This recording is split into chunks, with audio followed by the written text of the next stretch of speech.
What's up guys, welcome back. This is Anime Crossover. You'll be watching What If Naruto Was Mugetsu Part 1. Now, let's begin. The air in the room smelled of old copper and dried lavender. It was a peaceful afternoon in Konoha, the kind of stillness that usually descended over the village during the peak of summer. The heat forced the shinobi into the shade and muffled the customary commotion of the training grounds. Sunlight seeped through the Uzumaki household's heavy wooden blinds, leaving bright, golden patterns on the floorboards. Dust motes drifted lazily through the beams, oblivious to the dying man laying in the center of the room. When Naruto Uzumaki opened his eyes, it seemed like he was moving stones. He looked up at the ceiling, tracing the familiar wood grain patterns. His breaths came in short, rattling gasps, with each exhalation scraping against the inside of his throat like dried leaves on concrete. He could not feel his legs anymore. The numbness had begun at his toes 3 days earlier and was relentlessly advancing upward, like a cold, unyielding wave devouring his body piece by piece. However, the numbness was not the worst part. The genuine suffering was hidden beneath his flesh, sewn into the very fabric of his being. His chakra root system, which had allowed him to smash mountains and compete with gods, was disintegrating due to its own gravity. For decades, his body had served as a vehicle for the nine-tailed beasts, harnessing the raw, overpowering power of Six Paths Sage Mode. In his youth, that power felt like a limitless, blazing sun residing within his ribcage. The sun had gone out, leaving only brittle, scorched ground. Naruto felt his tenketsu fracture with each weak heartbeat. It was a harsh, minuscule breaking sensation, like to treading on small shards of glass. Cellular degradation had advanced beyond the capabilities of any medical ninjutsu. Sakura had tried. Tsunade had attempted. However, you couldn't heal a soul that had simply run out of room to exist. The massive, god-like chakra he had carried his entire life had hastened the aging of his cells, draining him of life drop by drop. He took a slow, shuddering breath, his split lips parted. He needed to talk and reach out, but the actual world was already fading away. The fragrance of antiseptic on his nightstand disappeared. The warmth of the sunbeam resting on his blanket became frigid. Naruto closed his eyes and sank into his failing mind. When he reopened his eyes, he found himself in the mindscape. This location had changed from a wet, echoing sewer to a beautiful, golden meadow they had built together over decades. The environment has become a bleak and shattered wasteland. The sky above was bruised, stifling purple, devoid of light and warmth. The ground was made of jagged, dry clay that broke and collapsed beneath Naruto's spiritual feet. Massive, bottomless fissures tore through the earth, emitting a dim, sickly gray light. The air was thin, stifling, and smelled of ozone and dust. The Nine Tails was located at the center of the wrecked expanse. Kurama lacked the fearsome appearance of a natural force capable of destroying mountains with a single swing. The enormous beast lay flat on his side, his massive ribcage heaving in slow, tortuous rhythm. His once bright orange fur was drab, matted, and topped with a lifeless, ashen gray. His 9 tails, which were typically waving with hypnotic, lethal grace, lay immobile on the cracked earth, heavy and deflated. Naruto approached him, his spiritual form feeling as heavy and feeble as his physical one. With each stride, the ground groaned. Naruto rasped, "You look terrible, furball," and his voice echoed miserably over the silence. Kurama did not open his eyes instantly. Naruto felt a low, damp rumble in his chest, which vibrated the broken clay beneath his feet. Slowly, one enormous crimson eye peeled open.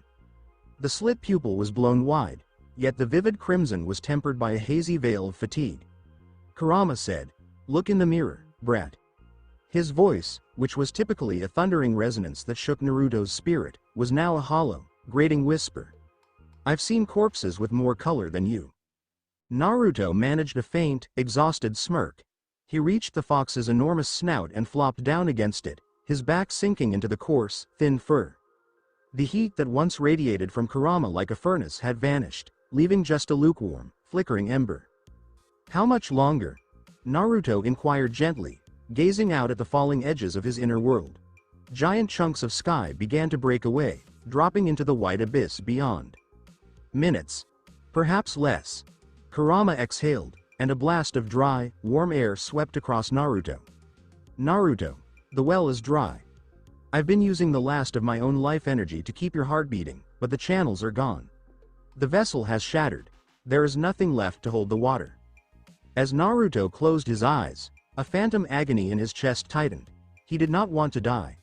It wasn't fear of the unknown that held him, but rather a desperate, clawing want to simply stay. He wanted to wake up, smell the ramen down the street, hear the distant, chaotic yells of academy students, and feel the firm ground of the community he had fought to protect. But underneath that was a heavier, more shattering conclusion. If my network completely collapses. Naruto gulped hard and his throat tightened. The chakra. Your chakra. It will have nowhere to go. Typically, a tailed beast would scatter after their Jinchuriki died, only to resurface years later. But this was not typical. The sheer density of the Six Paths chakra, combined with the decades their souls had spent completely merged, had changed the rules of their existence. Kurama had used his essence to keep Naruto's cellular structure together. They were no longer a beast locked in a human, but a single, connected spiritual aberration. I know, Kurama replied gently. The big fox shifted slightly, putting the tip of one thick, gray-tipped tail around Naruto to protect him from the chilly wind that was now howling through the mindscape. If you shatter, I will shatter too. This is not a reformable situation, brat. We burned the candle at both ends, followed by the wax. Naruto pressed his back against Kurama's snout. I'm sorry. Don't be an idiot, Kurama scolded, but there was no heat in his words, only a deep, ancient tiredness. Do you think I would have ended it any other way? I was born as a heap of wrath, doomed to be used as a weapon by fools with crimson eyes and lofty ideas. You gave me a name. You granted me a lifetime of tranquility. I've decided to burn out here, alongside you, because it's the only death worthy of the Nine Tails. Naruto felt unexpected tears well up in his eyes. He wiped them off with a shaky, transparent palm. The ground shook fiercely beneath them, and a gigantic crack ripped open just a few yards away. The sound was thunderous, like a glacier breaking in two. The sky shattered in a jagged, spider web pattern, sending large pieces of purple atmosphere plummeting down into the infinite nothingness underneath. Konoha's physical body was dying. It hurts, Kurama, Naruto muttered, his voice trembling as a blazing, white-hot anguish erupted in his chest. It felt like an invisible hook had caught the core of his being and was violently pulling him upward. Hold on, Kurama pleaded, his big eye closing tightly as his own shape began to tremble, the edges of his body turning to bright golden ash. Please hold on to me. Do not let go. I will not. The mindscape imploded, and the ground below them crumbled into dust. The sky cracked completely, replaced by a thunderous, roaring white sound. Naruto sensed himself falling, not literally, but intellectually. He was utterly detached from gravity, time, and reality itself. The painful ache of his physical body shutting down evaporated, leaving behind a horrifying, utter weightlessness. In the darkness, he could feel Kurama. The fox's massive soul wrapped around his own in a final, desperate hug as the elemental nation's laws brutally evicted them. They were dead. The physical vessel had vanished, but the anomaly of their combined souls was too dense to transfer peacefully into the pure land. Instead, they fell between the cracks. The thundering silence of the spatial void devoured them. There were no chakras here. The underlying energy that had constituted Naruto's reality simply did not exist in this realm between realities. When they crossed the threshold into the emptiness, the rules altered. Naruto had a tearing sensation that was even more agonizing than the physical fall of his body. His soul, which had been sculpted, stretched, and defined by chakra throughout his life, was abruptly buried in a vacuum. Nature abhors a vacuum. The emptiness proceeded to brutally crush and compress Naruto and Kurama's joined existence, attempting to force them into a shape suitable for the new cosmic ecosystem they were speeding toward. Reishi. Spirit particles. The transition from a world of chakra to a world of souls was a harsh and unforgiving cosmic transformation. The golden, warm light of Kurama's remaining essence was forcibly compressed, stripped of its elemental character, and reduced to pure, raw spiritual density. Naruto's consciousness screamed into the darkness, unable to form words or thoughts. He was losing the distinction between where he ended and Kurama began. The orange fire of the Nine Tails and the blue, whirling winds of Naruto's spirit collided in a cosmic crucible, shattering into millions of microscopic shards. The fragments merged. The color leaked out from them. The beautiful orange, the dazzling blue, the golden warmth. All of it was taken away by the crushing pressure of the spatial split, leaving only a scary, utter black. Naruto's consciousness was dim and tightly suppressed. He sensed a rapid and sharp change. The falling has halted. He was no longer in the emptiness. He was enveloped by a peculiar, sterile warmth and floating in a wonderful, ethereal fluid. The agony of his transformation faded into a blank, hollow echo. He tried to reach out to Kurama, feeling the fox's familiar, annoying presence in his head. There was nothing. Absolute quiet. Naruto Uzumaki and Kurama no longer existed. They were melted down and deposited into a new mold. He was unable to open his eyes since he did not yet have any. He couldn't breathe because he had no lungs. He was an infant soul, forming in the ultimate highest plane of a new reality, the holy womb of the Soul King's creation. For a brief while, the freshly created soul experienced a sense of limitless possibility. He was the second son. A deity created by a terrible cosmic accident, destined to bear the burden of existence. However, he was born into a universe ruled by Reishi, and his soul was formed from the crushed fragments of chakra. He had no battery. He was a hollowed-out god, structurally empty, waiting for a spark of life to enter his enormous, bottomless void. A presence entered the sacred space. It was a cold, suffocating pressure with the weight of 1,000 futures. It seemed elderly, ravenous, and completely devoid of empathy. The presence loomed over the infant god's delicate and empty soul. A scary yet conceptual hand reached down. The presence seized the infant before he could make a thought. The suffering was indescribable. It wasn't the agony of a failing body, but the complete violation of having the fundamental mechanics of his being taken away. The ability to expand. Ability to absorb energy. The fundamental concept of his spiritual biology was violently separated and extracted from him. Yawatch took everything. The presence departed, leaving the baby's soul shattered, damaged, and immobile. The enormous promise that existed a second before was replaced by a terrible, total void. The soul transformed into a black hole capable of embracing nothingness, the immutable present. As the crippled child god's existence was fading due to thievery, an old will intervened. The Soul King, in mute desperation, encased the withering abyss in hefty, conceptual seals. The Konoha boy's identity was hidden beneath thousands of layers of psychic pressure. He was unidentified, locked away, and reincarnated into the Shiba clan's bloodline until the world needed the emptiness once more. The long and silent dream began. The rain over Karakura town did not fall, it settled. It was a fine, unrelenting mist that clung to the asphalt, turned the power lines into slick black veins, and soaked through the shoulders of Ichigo Kurisaki's school uniform. The air smelled of wet concrete, exhaust fumes, and the sharp, metallic tang of blood welling up on his knuckles. Ichigo stood in the center of the narrow intersection, his chest rising and falling with slow, deliberate breaths. Beneath his soaked orange hair, his brown eyes were locked onto the 3 teenagers groaning on the pavement. One of them was clutching a fractured skateboard. Another was spitting a mixture of rainwater and saliva into the gutter. "I told you," Ichigo said, his voice flat, cutting cleanly through the rhythmic hiss of the rain. "Leave the bottle, and apologize to the girl." He didn't care about the skaters. He didn't care about their bruised egos or the way they were glaring at him with a mixture of terror and defiance. His focus was entirely on the small, overturned glass vase near the curb, and the crushed, muddy white lilies scattered across the pavement. Hovering just a few feet away, translucent and trembling, was the spirit of a young girl.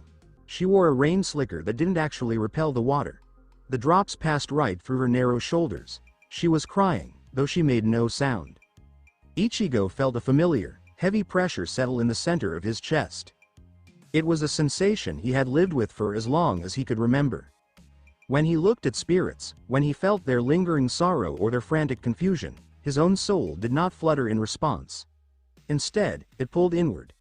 Deep beneath his ribs, there was a profound, immense weight. It felt like a stone dropped to the bottom of a lightless ocean. It was a void, an absolute silence that anchored him to the ground. He didn't know what it was, but he knew it made him immovable. It made the chaotic, noisy spiritual world around him manageable. He bent down, ignoring the stinging scrape on his knee, and carefully gathered the unbroken lilies. He placed them back into the small, cracked glass vase, setting it upright on the concrete ledge marking the spot where the girl had lost her life. There, Ichigo muttered, pulling his collar up against the cold. He looked directly at the ghost, his scowl softening just a fraction. Don't let these idiots bother you. They're just loud. Loud things usually don't have much to say. The girl offered a small, wavering smile before her form began to thin, dissolving into the gray mist of the afternoon. Ichigo watched her go, rubbing the back of his neck. The rain was getting colder. His stomach gave a hollow rumble, reminding him of his immediate, pressing need for dry clothes and whatever Yuzu was cooking for dinner. He turned on his heel, leaving the groaning skaters behind, and began the long walk back to the clinic. Miles beneath the wet pavement of Karakura town, deep within the unfathomable depths of Ichigo Kurisaki's inner world, the rain fell upward. It was a sprawling, impossible metropolis of sideways glass skyscrapers and submerged concrete structures, all bathed in a muted, twilight blue. The buildings stretched endlessly into a bruised sky, but the gravity here was inverted, sideways, and entirely dictated by the mood of the boy living in the physical world above. Currently, the city was half flooded, a calm, heavy ocean of spiritual water wrapping around the architecture. Far below the surface of that water, in the darkest, most silent trench of the soul, sat the void. He was bound. Massive, rusted chains, ancient seals forged by a dying soul king, wrapped around his torso, pinning his arms to a colossal, sunken stone pillar. He was entirely enveloped in pitch-black reishi bandages, leaving only a small gap over his eyes and mouth. His long, midnight hair drifted lazily in the heavy spiritual currents. This was the entity born of stolen biology. This was the immutable present, the living black hole that neutralized all spiritual energy. But beneath the suffocating blackness, beneath the cosmic dread of his own existence, a warm, stubborn consciousness flickered. Naruto Uzumaki opened his eyes. They were not the multi-pupiled gaze of a distant god right now. They were a sharp, defiant blue, glowing faintly in the dark water. He couldn't remember everything. The violent transition through the dimensional rift, the crushing theft of his power at birth, and the thousands of years of slumber in the Shiba bloodline had fragmented his memories. He didn't remember the name of his village, or the exact shape of the golden fox that had died with him. But he remembered the feeling. He remembered the heat of a fire. He remembered the taste of salty broth. Most importantly, he remembered what it meant to endure. He felt the physical world shifting above him. Every time Ichigo took a step on the pavement, a microscopic shockwave rippled through the flooded city. When Ichigo had punched the skater, the water around the stone pillar had vibrated with a sharp spike of teenage irritation. Naruto let out a slow, silent stream of bubbles, a warm chuckle vibrating in his throat. Feisty kid, Naruto thought, his internal voice lacking the cold, mechanical edge one might expect from a primordial god of nothingness. His tone was patient, deeply tired, but fundamentally upbeat. Always picking fights for people who can't fight back. You've got a good heart, Ichigo. Naruto strained against the chains, not in an attempt to break them, but just to shift his weight. The movement was agonizing. His soul was structurally crippled. Without the capacity to absorb reishi, his mere existence was a constant, draining effort. The power of the void actively chewed at the edges of his consciousness.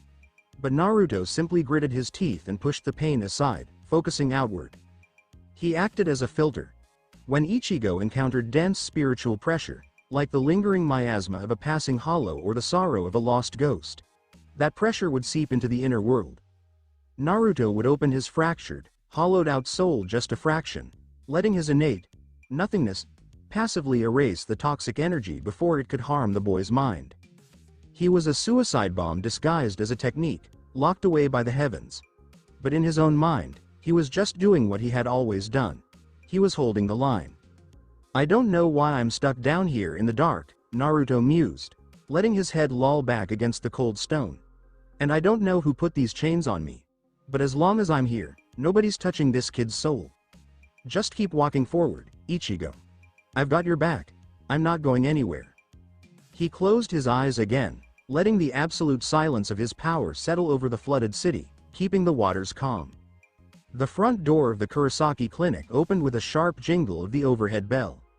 Ichigo stepped inside, immediately met by the overwhelming smell of antiseptic, rubbing alcohol, and, filtering down from the upstairs living quarters, the rich, savory aroma of fried pork cutlets and steaming rice.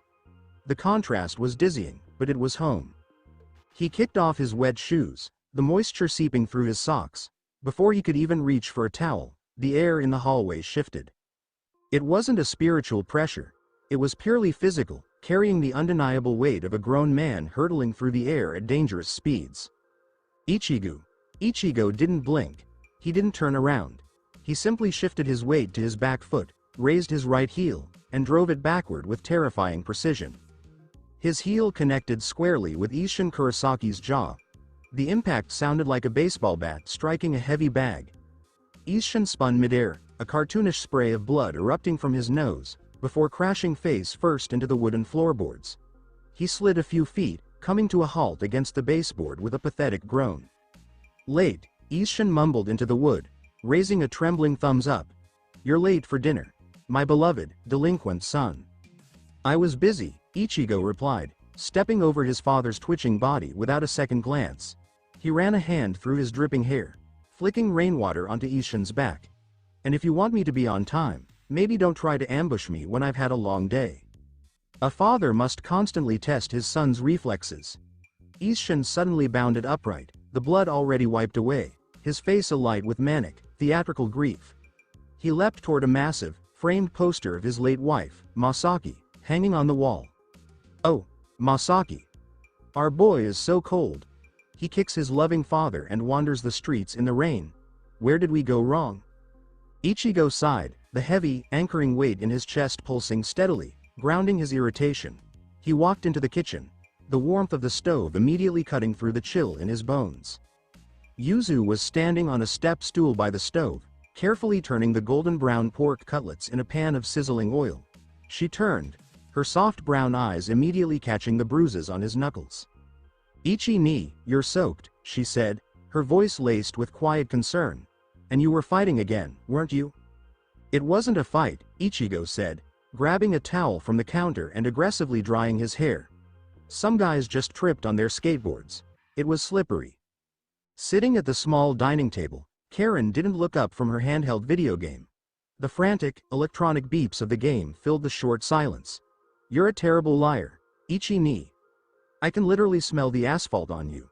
Did you at least win?" "Of course I won," Ichigo muttered, pulling out a chair and sitting heavily. He wanted this. He needed this mundane, noisy, chaotic reality. The ghosts on the street, the cold rain, the inexplicable weight in his soul. All of it faded into the background when he was sitting in this kitchen. His primary desire wasn't to solve the mysteries of the universe or figure out why he could see the dead. His need was agonizingly simple. He wanted to eat dinner with his family, sleep in a warm bed, and keep the weirdness of the world entirely outside their front door.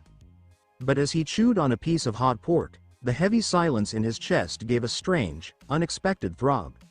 It wasn't a pain, but a deep, resonant hum, like a tuning fork struck against a mountain. Something was changing in the air. By 9 o'clock, the storm had fully broken. Thunder rattled the glass of Ichigo's bedroom window, the heavy droplets drumming a frantic, chaotic rhythm against the siding of the house. Ichigo lay on his back on his bed, his hands resting behind his head. The room was dark, save for the occasional flash of lightning that illuminated his posters and his cluttered desk in stark, jagged relief. He couldn't sleep. The air in the room felt impossibly thick, like breathing through a wet wool blanket. It was a suffocating humidity that had nothing to do with the weather. He rolled over, swinging his legs off the bed, and walked to the window. He pushed the glass open, letting the cool, damp wind wash over his face. A woo. The sound was distant, completely masked by the thunder for any normal human ear. But Ichigo heard it perfectly. It was a jagged, synthetic howl, carrying a primal hunger that made the hair on the back of his arms stand up. It sounded like metal grinding against bone. A hollow. It was far away, probably on the other side of town, but the sheer density of its presence made Ichigo's jaw clench. He reached for the window sash, intending to slam it shut and block out the noise. Then, a flicker of movement caught his eye, a butterfly. It was pitch black, its wings outlined in a faint, ethereal purple glow. It fluttered in through the open window, entirely unaffected by the driving wind and rain. It moved with deliberate, silent grace, drifting past Ichigo's face. The moment it entered the room, the scent of the air changed entirely. The smell of wet asphalt vanished, replaced by an ancient, dry scent, like old parchment, dried ink, and the cold stillness of a winter night. Ichigo froze, his hand still resting on the window frame. His five senses were screaming at him that something foreign had entered his territory, but his soul reacted even more violently. Deep inside the flooded city of his inner world, the massive chains wrapped around Naruto grew suddenly taut. The water, previously calm, began to churn and boil.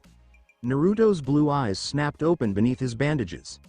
The void within him was violently rejecting this new presence. The reishi entering the bedroom was too dense, too organized. It was the energy of a Shinigami. The immutable present recognized an authority over souls, and its conceptual nature instinctively flared up to erase it. Naruto grunted, his spiritual muscles burning as he actively fought his own power. Down, boy, Naruto commanded the void within himself, forcing the violent anti-energy back into his core. Let the kid see what's happening, don't blind him. In the bedroom, Ichigo clutched his chest, a sharp gasp escaping his lips as the heavy anchor inside him briefly flared with an icy, terrifying heat, before settling back into a deep, vibrating hum. He turned around slowly. Standing in the center of his room, bathed in the flashing strobe of the lightning, was a girl. She wasn't a normal spirit. Her presence didn't feel frail or hollow. She felt solid, anchored to reality by a spiritual pressure that made the wooden floorboards beneath her groan softly. She wore a traditional, flowing black kimono with a white sash. A long, elegant katana was strapped to her waist. Her skin was pale, and her short, black hair framed a face that was sharp, composed, and entirely indifferent to the fact that she had just walked through a solid wall. She didn't look at Ichigo. She was casually inspecting the room, her dark eyes sweeping over his desk, his bookshelf, and the crumpled clothes in the corner. Ichigo stared, the need to protect his space warring with the sheer, baffling absurdity of the moment. He could feel the dense, controlled power radiating off her.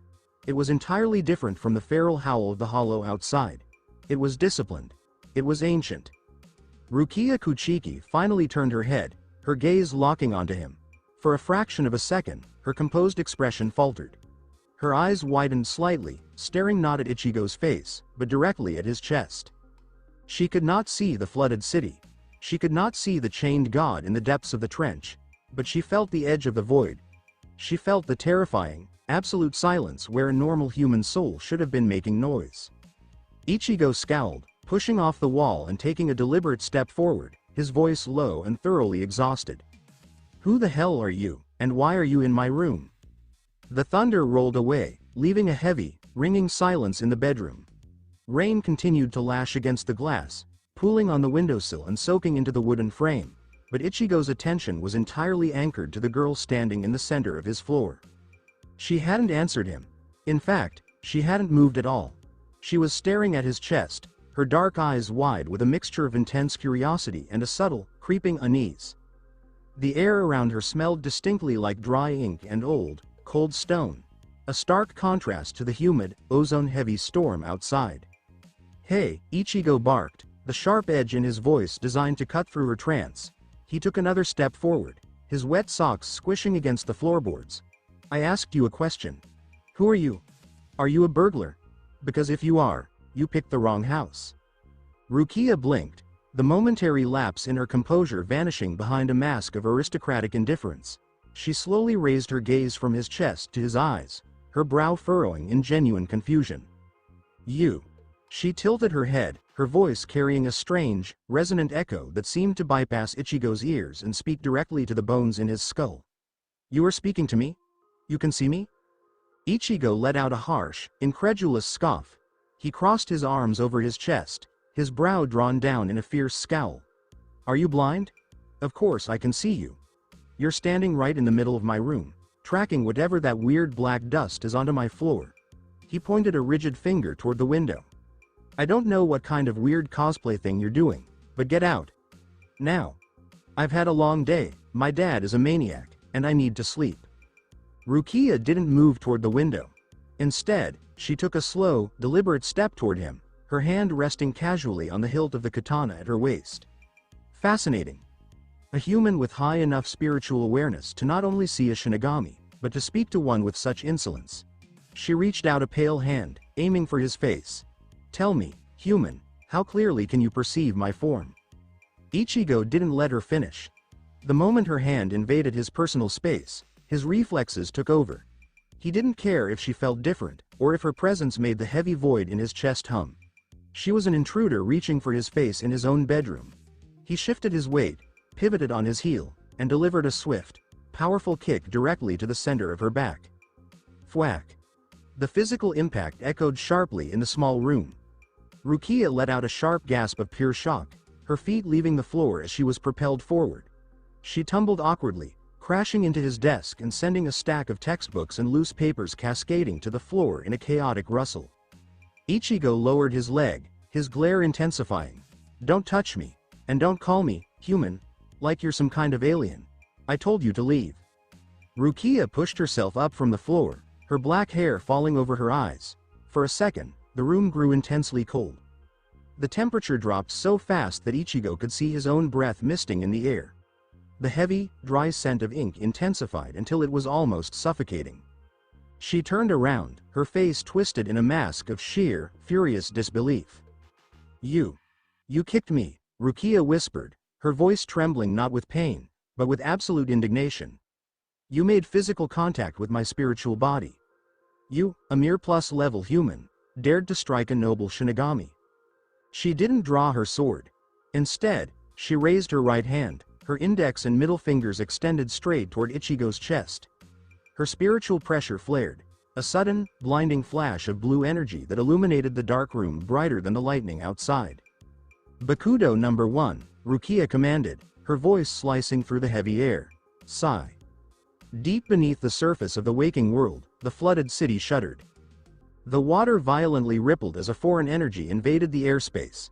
It manifested as thin, crackling blue lines of reishi, shooting down from the bruised sky of Ichigo's inner world, aiming directly for the heavy, quiet void at the bottom of the trench. Naruto Uzumaki felt it before he saw it. Chained to the sunken pillar, Naruto opened his blue eyes, his gaze tracking the descending Shinigami spell. Compared to the oppressive, crushing gravity of the Soul King's seals binding his own body, the incoming spell felt like a brittle piece of dry string. It was Kido, structured, disciplined, and entirely foreign to the raw, untamed chakra he had once wielded in a past life.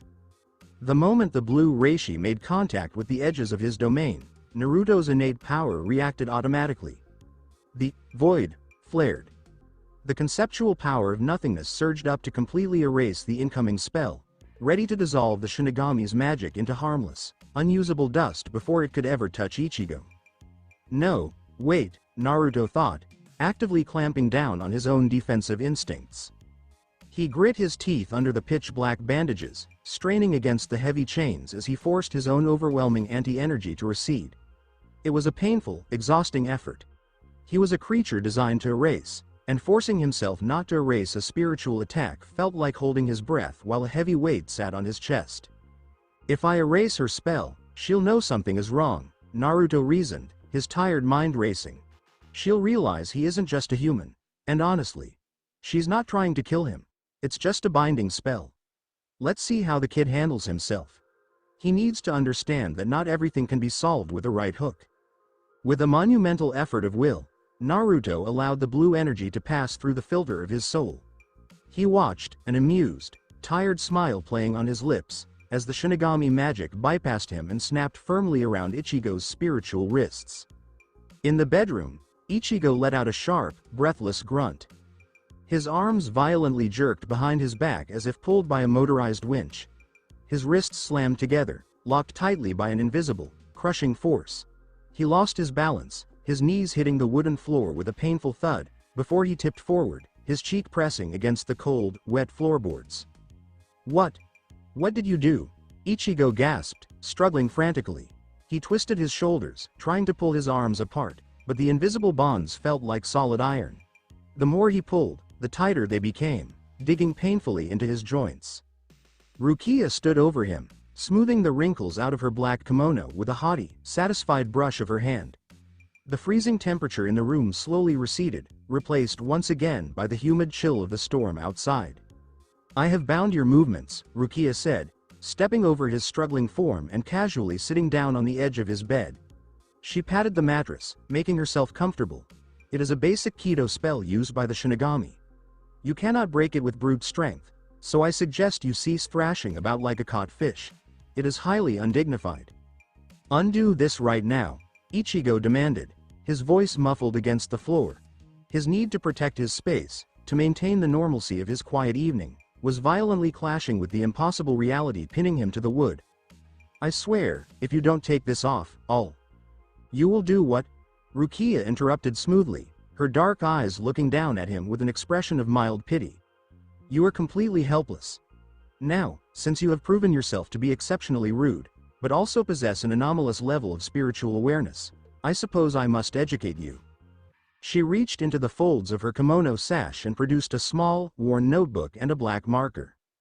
Ichigo stopped struggling, his brow furrowing as he tried to look up at her from the floor. What are you doing? Are you writing a ransom note? I am illustrating the fundamental nature of the spiritual world, Rukia said, her marker squeaking against the paper in rapid, jagged strokes. She turned the notebook around and held it up for him to see. Ichigo stared. Drawn on the lined paper were two rabbits. One rabbit had a halo and a crude, squiggly smile. The other rabbit had a terrifying, jagged mask and scribbled black shading covering its body. The drawing was so aggressively terrible, so utterly childish, that it momentarily short-circuited Ichigo's anger. What is that? Ichigo asked, his voice flat. Did a preschooler draw that? A tick mark of pure irritation bulged on Rukia's forehead. She slammed the marker down on the desk. This is an artistic masterpiece meant to simplify complex concepts for your primitive human brain. Listen to me. She cleared her throat, forcing her composure back into place. She pointed to the rabbit with the halo. There are two types of spirits in this world. The first are pluses. These are the normal souls of the deceased. The ones you see wandering your streets. They are harmless, lingering in the world of the living because of regret or attachment. As a Shinigami, my primary duty is to perform soul burial, tapping them with the hilt of my Zanpakuto to send them safely to the Soul Society, where they can rest. She moved her finger to the scribbled, masked rabbit. The second type are hollows. These are corrupted spirits. Pluses that have lingered too long, lost their hearts, and succumbed to despair. They are monstrous, aggressive, and driven entirely by an insatiable hunger to consume the souls of the living and the dead. Ichigo clenched his teeth, pressing his cheek harder against the floor. I don't care about your rabbits. I don't care about hollows or pluses. I have a test on Monday. My sisters are sleeping downstairs. I just want you to take this invisible straitjacket off me and leave my house. You do not have the luxury of ignorance anymore, Rukia said softly, closing the notebook. Her tone shifted, losing its aristocratic edge and becoming grim. I came to this town tonight because my sensors detected a massive, erratic spiritual pressure. A hollow is here. A very powerful one, and it is hunting. As if summoned by her words, the atmosphere in the room violently warped. It wasn't a gradual shift. It happened in the span of a single heartbeat. The heavy, ringing silence of the rainstorm was instantly shattered by a suffocating, paralyzing pressure. The air suddenly smelled of rotting meat and wet copper. Ichigo gagged, his eyes widening. It felt as though someone had just dropped a lead weight directly onto his lungs. A woo. The howl tore through the night, no longer distant. It was deafening. It sounded like a choir of voices screaming through a jagged metal pipe, and it came from right outside the clinic. The sheer vibration of the sound rattled the glass in Ichigo's window and caused the loose pens on his desk to roll off and clatter to the floor. Rukia stood up sharply, her hand flying to the hilt of her sword. Her eyes darted toward the window, her pupils blown wide. It's here. How did it move so fast? It masked its presence until it was right on top of us. Ichigo couldn't breathe. The pressure was paralyzing, a primal, animalistic terror gripping his heart. But beneath the terror, the heavy, silent void anchored in his soul gave a violent throb, pushing the fear aside and replacing it with a singular, blinding need. His family. Yuzu. Karen. Ichigo choked out, struggling wildly against the invisible iron bands locking his wrists. He dug his knees into the floor, pushing himself upward with everything he had, the wood groaning in protest. Let me go. My sisters are down there. Before Rukia could respond, a terrifying, resounding crash shook the entire foundation of the Kurosaki clinic. The sound of splintering wood and shattering drywall erupted from the floor below, followed instantly by the terrified, high-pitched scream of Karen Kurosaki. "Ichi ni!" The scream sliced through Ichigo like a physical blade. His need for normalcy vanished, completely annihilated by the desperate, burning desire to protect the people he loved. He didn't think about the Shinigami, or the magic binding him, or the heavy weight in his soul. He just needed to get downstairs. He threw himself forward, his shoulder slamming hard against the bedroom door, desperately trying to force his way out into the hallway as the floorboards beneath him continued to violently shake. Deep within the flooded, inverted city of Ichigo Kurosaki's inner world, the water was no longer calm, it boiled. The heavy, rhythmic tremors echoing from the physical world above had turned the quiet spiritual ocean into a chaotic storm of currents. The massive, sideways glass skyscrapers groaned under the sudden, violent shifts in spiritual pressure. At the bottom of the darkest trench, Naruto Uzumaki lifted his head. The pitch-black bandages wrapping his face felt suffocatingly tight. The rusted chains forged by the Soul King, thick as tree trunks and cold as ice, bit into his spiritual flesh. He didn't care about the pain.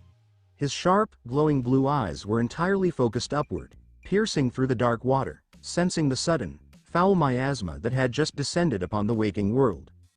It was a hollow. But to Naruto, whose entire previous existence had been defined by the vibrant, elemental heat of chakra, the hollow felt like an abomination of nature. It felt like a soul that had been turned inside out, radiating a hollow, starving cold that made the water around Naruto's pillar drop in temperature. Then, he felt Ichigo's panic. It wasn't a subtle shift. It was a blinding, burning spike of pure, unadulterated terror and desperate need. The teenager's desire to protect his sisters was so absolute, so dense, that it literally sent a shockwave through the inner world. Naruto could feel Ichigo throwing his physical body against the Shinigami's binding spell, pulling at the invisible iron bands with enough force to tear his own shoulder joints from their sockets. He's going to break his own bones before he breaks that magic, Naruto thought, his internal voice losing its usual relaxed warmth, replaced by a sharp, focused intensity. Naruto strained against his chains. His soul was a crippled, empty void, designed to erase and neutralize. He could not lend Ichigo raw power. He had no power, in the traditional sense, to give. He could not fire a blast of energy or enhance Ichigo's muscles. But he could erase. Just a drop, Naruto decided, gritting his teeth as the conceptual weight of the immutable present fought against his own control. Just enough to crack the mold. Naruto focused his awareness on the thin, blue threads of Shinigami Reishi that were currently wrapped around Ichigo's wrists in the physical world. He didn't unleash the void to consume the spell entirely. Doing so would alert the Shinigami to his presence. Instead, Naruto allowed a microscopic fraction of his anti-energy to seep upward. He touched the inside of the Kido binding and simply cancelled its structural integrity. He turned the unbreakable iron of the spell into brittle glass.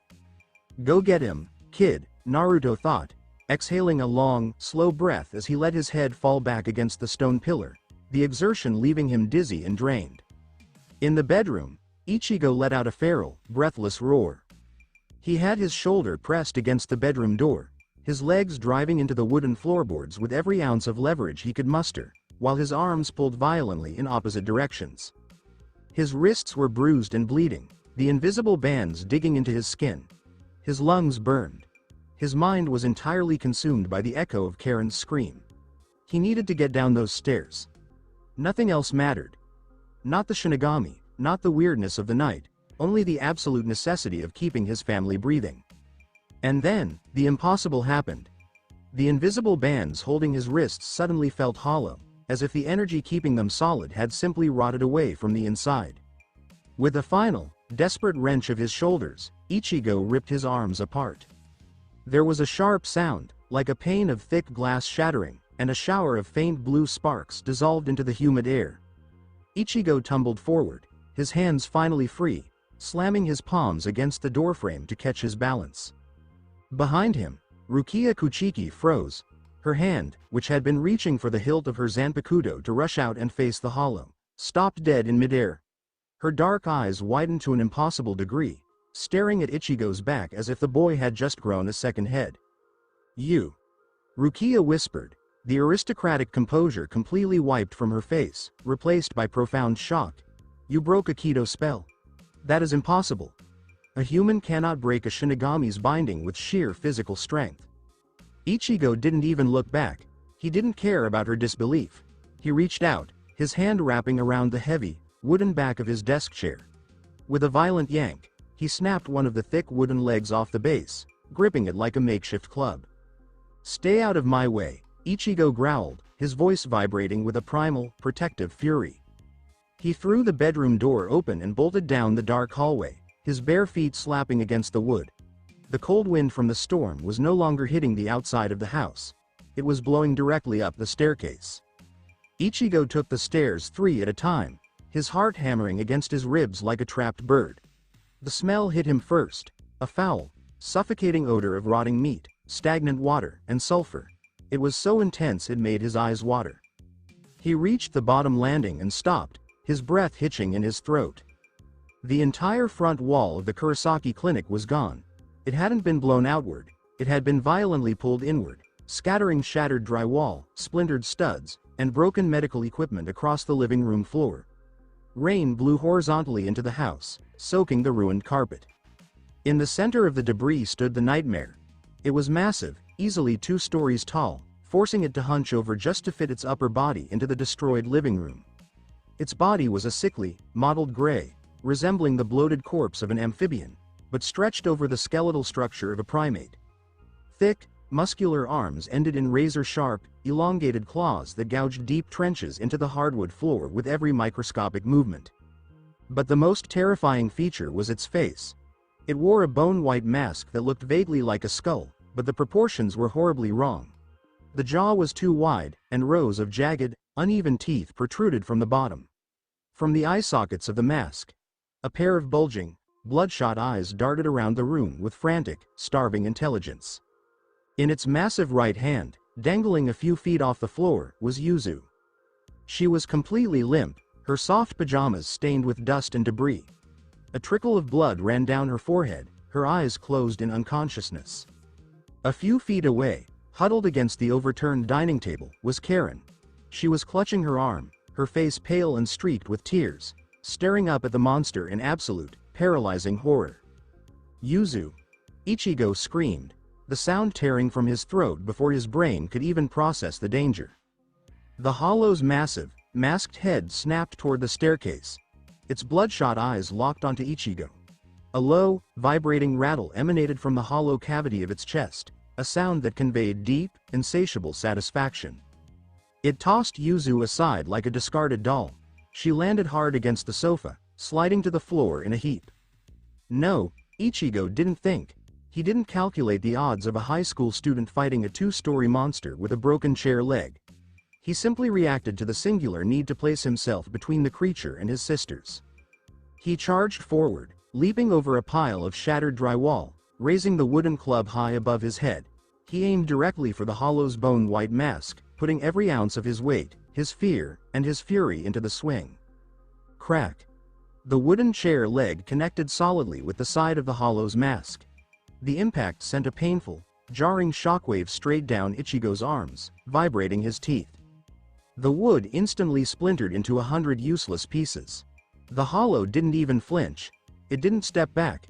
It slowly turned its massive head back toward Ichigo, its bloodshot eyes narrowing in cruel amusement. The creature raised its left arm, moving with a speed that completely defied its massive size, and swatted Ichigo. The back of its hand caught Ichigo squarely in the chest. The impact was devastating. Ichigo felt his ribs groan, the air violently expelled from his lungs. He was thrown backward through the air, sailing over the overturned table, and crashed heavily into the far wall of the hallway. He slid down the wallpaper, leaving a smear of blood, and crumpled to the floor, gasping for air that refused to come. His vision swam. Black spots danced at the edges of his sight. He tried to push himself up, his arms trembling violently, but his body refused to obey. The hollow let out another rattling screech and took a massive, lumbering step forward, its claws tearing up the floorboards, preparing to crush the boy entirely. Then, a blur of black and white intercepted the beast. Rukia Kuchiki landed softly between Ichigo and the hollow. Her Zanpakuto was drawn, the polished steel of the blade gleaming coldly in the flashing lightning. She didn't look back at Ichigo, her entire posture radiating disciplined, lethal intent. "Foolish human," Rukia said, her voice steady and echoing clearly over the roar of the storm. "I told you to stay upstairs. You cannot harm a hollow with earthly weapons." The hollow roared, bringing both of its massive fists down in a crushing hammer blow aimed directly at Rukia's head. Rukia didn't dodge. She shifted her stance, raising her katana horizontally above her head. Clang! Sparks erupted as the hollow's claws struck the Shinigami's blade. The sheer kinetic force of the blow shattered the floorboards beneath Rukia's sandals, burying her feet an inch into the subfloor, but she held the block. "Get back!" Rukia grunted, shoving her blade upward to deflect the hollow's arms, then slashing quickly across its chest. The blade tore through the gray, rubbery flesh, drawing a hiss of pain from the monster as a spray of dark, spiritual blood hit the wall. Ichigo coughed, spitting a wad of copper-tasting saliva onto the floor. He managed to drag himself up to his knees, clutching his bruised ribs. "Why? Why is it here?"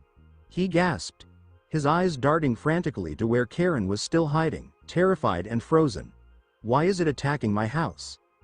Rukia flipped backward, putting distance between herself and the hollow as it recovered from her slash. She landed softly a few feet in front of Ichigo, her eyes never leaving the monster. "It is not here for your house, Ichigo," Rukia said, her tone grim, lacking any of her previous arrogance. "It is here for you." Ichigo froze. The cold wind blowing through the ruined wall suddenly felt like ice against his skin. "Me? Hollows are drawn to souls with high spiritual pressure," Rukia explained rapidly, raising her sword as the beast prepared to charge again. "They consume souls to fill the void in their own hearts. Your spiritual pressure is massive. It is raw, uncontained, and blindingly bright to them. It is a feast. This hollow tracked your scent, and in its hunger, it attacked the nearest sources of spiritual energy it could find, your sisters." The words hit Ichigo harder than the hollow's physical blow. "It's my fault." The realization was a crushing, suffocating weight. The weirdness he had tried to ignore his whole life, his ability to see the dead, the heavy, silent void he carried in his chest. It had acted as a beacon. He had drawn this nightmare directly to his front door. He had put Yuzu and Karen in the crosshairs of a monster. A fresh surge of adrenaline, fueled entirely by self-hatred and desperate need, flooded Ichigo's veins. He couldn't let someone else clean up a mess he had caused. He couldn't hide behind this girl in the black kimono while his sisters were lying bleeding in the rubble.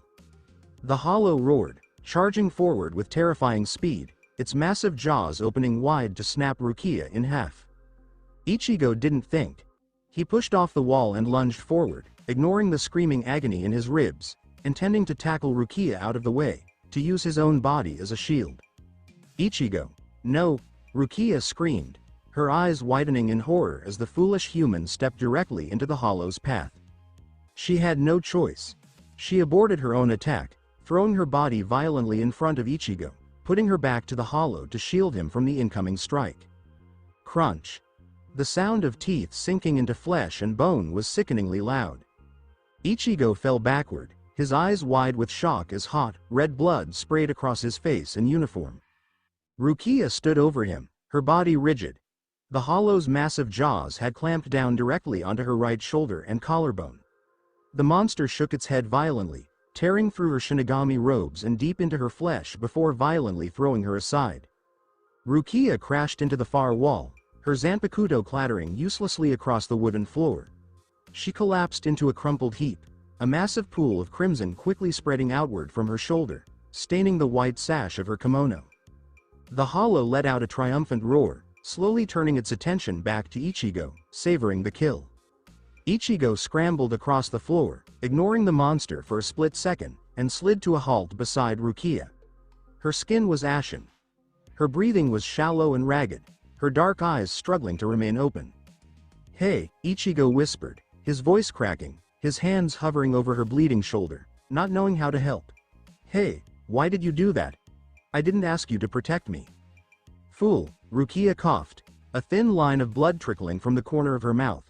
Her hand trembled as she reached out, grabbing the collar of Ichigo's wet shirt with surprising strength. A Shinigami does not let a human die on their watch. She looked past him, her eyes locking onto the hollow as it took another slow, heavy step forward. I cannot fight anymore, Rukia gasped, her grip on his shirt tightening. My right arm is useless. My spiritual pressure is fading. We are going to die here. Your sisters are going to die here. Ichigo looked back. Yuzu was still unconscious. Karen was crying silently, squeezing her eyes shut. The hollow raised its massive claws, preparing for the final strike. No, Ichigo said, his voice dropping to a desperate, ragged whisper. The heavy anchor in his chest, the silent, hidden god chained in the dark waters of his soul, gave a violent, resonant throb, demanding action. No, I won't let them die. What do I do? Tell me what to do. Rukia looked up at him, her dark eyes suddenly piercing, holding a terrible, desperate resolve. There is only one way, she said, her voice barely a whisper over the rain. She let go of his shirt and slowly raised her left hand, gesturing toward her discarded katana lying a few feet away. You must become a Shinigami. Ichigo stared at her. What? I will thrust my Zanpakuto into the center of your chest, Rukia explained, her breathing growing more labored by the second. I will pour half of my remaining spiritual energy directly into your soul. If you can survive the transfer, you will gain my powers. You will be able to fight. She looked deep into his brown eyes, searching for hesitation. It is forbidden. If I am caught, the Soul Society will execute me. And even if we try, there is no guarantee a human soul can withstand the sudden influx of reishi. You might just shatter. The hollow took another step, its shadow falling heavily over them. Do it, Ichigo said instantly, without a single microsecond of hesitation. His need was absolute. He didn't care about the rules of a world he didn't understand. He didn't care if his soul shattered into a million pieces. If there was a chance, even a fraction of a percent, that he could stand up and tear that monster apart, he would take it. Rukia nodded slowly. She reached out with her left hand, her fingers wrapping weakly around the hilt of her sword, dragging it toward her. With a monumental effort, she lifted the blade, the polished steel trembling violently in her weakened grip. She pointed the tip of the blade directly at the center of Ichigo Kurisaki's chest, right over his heart. Do you want to save them? Rukia asked, her voice carrying the solemn, heavy weight of an ancient vow. Ichigo didn't close his eyes. He reached out, wrapping his bruised, bleeding hands firmly around the blade of the sword, completely ignoring the sharp steel cutting into his palms, and pulled the tip of the weapon tight against his own chest. Give me the blade, Ichigo commanded. Give me the blade, Ichigo commanded. His voice didn't shake. Despite the agonizing pain radiating from his bruised ribs, despite the metallic taste of his own blood pooling under his tongue, his resolve was absolute. He didn't blink as his bare, bleeding hands gripped the polished steel of Rukia Kuchiki's Zanpakuto. Rukia stared into his brown eyes, searching for a trace of hesitation, a flicker of the natural, primal fear that all living creatures possessed when faced with death. She found nothing but an overwhelming, blinding need to protect. It was a desire so dense and pure that it made the air around him feel heavier than the storm outside. Very well, Rukia whispered, her voice strained, her life force bleeding out onto the ruined floorboards of the Kurosaki clinic. Pierce your center. Accept the reishi. With a sudden, violent shove, she drove the hilt forward. At the same exact moment, Ichigo pulled the blade toward himself. The steel slid through his wet t-shirt, parting the fabric with a soft tear. But when the tip of the Zanpakuto met his skin, there was no spray of blood. There was no physical tearing of muscle or bone. The sword didn't cut his physical body. It bypassed his earthly anatomy entirely and plunged directly into the absolute core of his soul. For a fraction of a second, the universe simply stopped. The deafening roar of the rain, the rattling howl of the hollow, the agonizing throbbing of Ichigo's injuries, it all muted into a profound, suffocating silence. It felt as though someone had thrown a switch, plunging his consciousness into an ocean of ice water. The cold was absolute, radiating outward from his sternum, freezing the blood in his veins and stopping his heart mid-beat. Then, the cold ignited. It wasn't a fire of heat and flame. It was a blinding, explosive surge of spiritual pressure. Pure, unadulterated reishi. The condensed, disciplined power of a trained Shinigami, flooded into Ichigo's chest like a river bursting through a dam. Deep beneath the surface of the waking world, the flooded city of Ichigo's inner soul was violently illuminated. The twilight blue sky of the mindscape turned a blinding, aggressive white. The calm, sideways ocean that submerged the glass skyscrapers suddenly erupted. Massive, towering geysers of spiritual water shot upward as the sheer, concussive force of Rukia Kuchiki's power crashed into the environment. At the bottom of the darkest trench, chained to his sunken pillar, Naruto Uzumaki braced himself. The incoming energy was chaotic, rushing downward toward the deepest part of the soul. Naruto's pitch-black bandages fluttered wildly in the raging underwater currents. The rusted chains forged by the Soul King groaned, straining against the sudden shift in gravity. Naruto's glowing blue eyes narrowed, tracking the massive, glowing blue ribbon of Shinigami Reishi as it descended like a lightning bolt through the water. Here it comes, Naruto thought, his jaw clenching tightly. His soul, the fractured, crippled remnant of the second son of God, was conceptually defined by the void. It was an absolute black hole designed to erase and neutralize any spiritual energy it touched. As Rukia's power rushed toward the core, Naruto's innate, primordial instincts screamed at him to act. The immutable present demanded that this foreign, changing force be dissolved into nothingness. Naruto felt the anti-energy rising in his throat, a suffocating, terrifying need to erase the Shinigami's gift. No. Naruto mentally roared, fighting his own cosmic nature. Hold it back. Let the kid have it. With a monumental, agonizing effort, Naruto pulled his own power inward. He forced the conceptual void to shrink, compressing it into a microscopic point deep within his own chained chest. The physical strain of not acting, of actively suppressing a power that defined his very existence, was tortuous. Spiritual blood, thick and black as ink, began to leak from beneath the bandages around his mouth, dissolving instantly into the water. He watched, panting heavily, as the blue ribbon of Rukia's power bypassed him entirely. But as the Shinigami Reishi flooded the inner world, it didn't just fill empty space, it acted as a violent catalyst. Naruto's eyes widened slightly in the dark water. As Rukia's disciplined energy swirled through the flooded city, it violently agitated two other presences that had been sleeping dormant in the shallow waters of Ichigo's soul. From the eastern edge of the mindscape, a sharp, metallic hum resonated, a distinct, cold power that felt ancient, structured, and fundamentally opposed to the Shinigami. It was the sleeping fragment of Yhwach, the Quincy blood inherited from Ichigo's mother. From the western edge, something far more volatile reacted. The water boiled black and crimson as a feral, chaotic hunger stirred in its sleep. The hollow, white, inherited from the same tragic night. Rukia had intended to pour half of her power into a normal human vessel. She had no idea she was tossing a lit match into a powder keg containing the blood of a Quincy, the raw power of a hollow, and the suppressed, ancient silence of a crippled god. "Oh, kid," Naruto chuckled weakly, a warm, tired smile forming beneath his bloody bandages as the inner world shook with the force of an earthquake. "You're not just taking half her power. You're taking everything. The dam is broken." The inner world flashed with a blinding, absolute white. In the ruined living room of the Kurosaki Clinic, the hollow known as Fishbone D let out a confused, rattling hiss.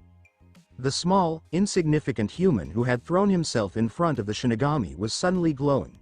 A pillar of dense, pale blue spiritual pressure erupted from the floorboards, tearing through the ceiling of the house and shooting straight up into the stormy night sky. The sheer kinetic force of the Reishi acted like a physical shockwave, blowing the remaining furniture back against the walls and shattering the rest of the unbroken windows in the clinic. Rukia was thrown backward, tumbling across the wet floor until she slammed into the overturned dining table. She gasped, shielding her eyes from the blinding light. She felt empty. The deep, resonant well of power she had relied on for over a century was completely gone, leaving her feeling terrifyingly light and fragile. What is happening? Rukia thought, her mind struggling to process the impossible reading her senses were giving her. I only tried to give him half, but he took it all. He dragged every single drop of my Reishi out of my soul. The pillar of blue light violently shattered, dissolving into a fine, glowing mist that mingled with the rain blowing into the room. Where the teenage boy in the wet t-shirt and jeans had been standing, a new figure emerged. Ichigo Kurosaki stood tall amidst the debris, He was clad in the traditional shiakusho of a soul reaper, the black kimono and loose white sash wrapping his athletic frame. The bruises on his face were gone. His posture, previously hunched with pain and desperation, was now rigid, anchored to the floorboards by a spiritual pressure so dense it made the air physically heavy to breathe. But it was the weapon in his hand that defied all logic. In his right hand, Ichigo held a zanpakuto. However, it looked nothing like the elegant, slender katana Rukia carried. It was a colossal, unrefined slab of dark steel, easily as tall as Ichigo himself and broad enough to be used as a shield. It had no cross guard, no elegant hilt wrapping, just a massive, brutal cleaver designed for absolute destruction. It was the physical manifestation of his soul, raw, unpolished, and overwhelmingly powerful. Ichigo slowly raised his head. His brown eyes were entirely calm, the chaotic panic from moments ago completely washed away by the cold, clear focus of his new state. The heavy, silent void he had always felt in his chest was still there, anchoring him, but now it was surrounded by a roaring furnace of power. He didn't marvel at his new clothes. He didn't question the massive sword in his hand. His need was still exactly the same. "Get away from my family," Ichigo said. His voice didn't echo, but it carried a weight that made the hollow take a distinct, instinctual step backward. Fishbone D let out a furious roar, shaking off its momentary hesitation. It was a beast driven by hunger, and the massive spiritual pressure radiating from this newly born Shinigami was the most intoxicating scent it had ever encountered. It lunged forward, crossing the ruined living room in a single bound, its massive jaws opening wide to consume Ichigo whole. Ichigo didn't adopt a stance. He didn't know anything about swordsmanship, kendo, or the disciplined arts of the Soul Society. He only knew the raw, mechanical motion of swinging a heavy object. He planted his left foot into the splintered floorboards, gripping the handle of the massive cleaver with both hands. He twisted his torso, pulling the giant blade back, and swung it forward with every ounce of his new, terrifying strength. The blade didn't just cut the air, it displaced it. A localized vacuum formed around the edge of the steel as it traveled in a wide, horizontal arc. The hollow brought its massive right arm down, attempting to block the strike and crush the boy simultaneously. Shack. The sound was sharp, wet, and incredibly loud. There was no resistance. The massive, unsealed zanpakuto sheared through the hollow's thick, rubbery flesh, shattered its dense bone structure, and cleaved cleanly through the entire limb. A fountain of dark, purple spiritual blood erupted into the air, raining down across the ruined living room. The hollow's severed right arm hit the floor with a heavy, wet thud, dissolving into glowing particles of reishi before it even settled. Fishbone D let out a high-pitched, agonizing shriek, staggering backward and clutching the bleeding stump of its shoulder. Its bloodshot eyes widened, staring at Ichigo not with hunger, but with sudden, profound terror. Ichigo didn't pause. He didn't give the monster time to recover or counterattack. The adrenaline, combined with the explosive power of his new soul, propelled him forward. He leapt into the air, clearing the overturned sofa and closing the distance between them in a fraction of a second. He raised the colossal sword high above his head, the blade catching the flash of lightning from the storm outside. "I told you," Ichigo roared, his voice tearing through the thunder. He brought the massive cleaver down in a vertical strike, aiming directly for the center of the hollow's skull-like mask. Fishbone D raised its remaining arm in a desperate, futile attempt to protect itself. It didn't matter. The raw, unrefined weight of Ichigo's spiritual pressure was absolute. The blade smashed into the white mask, the impact sounding like a boulder crashing onto concrete. The mask cracked, spiderweb fractures spreading instantly across the bone-white surface. For a microsecond, the blade caught, the hollow's dense reishi trying to repel the steel. Then, Ichigo let out a final, guttural shout, forcing his arms downward. The mask shattered. The colossal blade cleaved straight down through the center of the hollow's face, splitting the monster perfectly in two. A blinding burst of white light erupted from the creature's core, illuminating the Kurosaki clinic brighter than midday. The hollow's shriek dissolved into a hollow, echoing sigh as its massive body lost cohesion. The two halves of the beast fell away from each other, crumbling into ash and glowing spiritual particles before they even hit the floor. The reishi drifted upward, swirling into the rainy night sky, finally purified. Ichigo landed heavily on the floorboards. his knees bending to absorb the impact. The tip of his massive zanpakuto rested against the ruined wood, acting as a crutch as the explosive surge of adrenaline suddenly abandoned him. The heavy, suffocating pressure in the room vanished. The only sound left was the steady, rhythmic drumming of the rain pouring through the destroyed front wall. Ichigo stood there for a long moment, his chest heaving, his breath misting in the cold air. The rain washed the hollow's dark blood from his face, leaving his skin pale and exhausted. He slowly let go of the sword's handle, the massive weapon remaining anchored in the floorboards. He turned around, his eyes immediately searching the shadows of the living room. Yuzu. Karen. He stumbled forward, his new Shinigami sandals feeling completely alien on his feet. He dropped to his knees beside Yuzu, gently pressing 2 fingers to the side of her neck. A slow, steady pulse greeted him. She was breathing normally, her face peaceful despite the debris around her. He let out a shaky breath, his shoulders dropping in profound relief. He looked over to where Karen was huddled against the wall. She was staring at him, her eyes wide with shock, but she was unharmed. The terror in her gaze was fading, replaced by a deep, exhaustion-induced sleepiness. "It's okay," Ichigo whispered, though he wasn't entirely sure she could hear him over the storm. "It's over." From the shadows near the overturned dining table, Rukia Kuchiki slowly pushed herself up into a sitting position. Her Shinigami robes were shredded, her shoulder heavily bandaged by makeshift strips of cloth she had torn with her remaining hand. She stared at the back of the orange-haired teenager, the impossibility of the situation settling heavily over her mind. He wasn't a Shinigami. Not really, he was a human who had violently forcefully taken a power that did not belong to him, wielding a blade so large it defied the very laws of spiritual physics. "You." Rukia started, her voice weak but carrying a trace of lingering awe. "You defeated it in 2 strikes." Ichigo slowly stood up, turning to face her. His expression was exhausted, his brown eyes clouded with the sudden, crushing weight of the fatigue settling into his bones. The sheer toll of housing that much spiritual energy in a mortal frame was beginning to catch up with him. He opened his mouth to reply, perhaps to ask what exactly she had done to him, or what he was supposed to do with the giant sword sticking out of his living room floor. Instead, his eyes rolled back into his head, his knees buckled beneath him, and Ichigo Kurosaki collapsed face first onto the wet floorboards, plunging entirely into darkness. The morning sun was violent.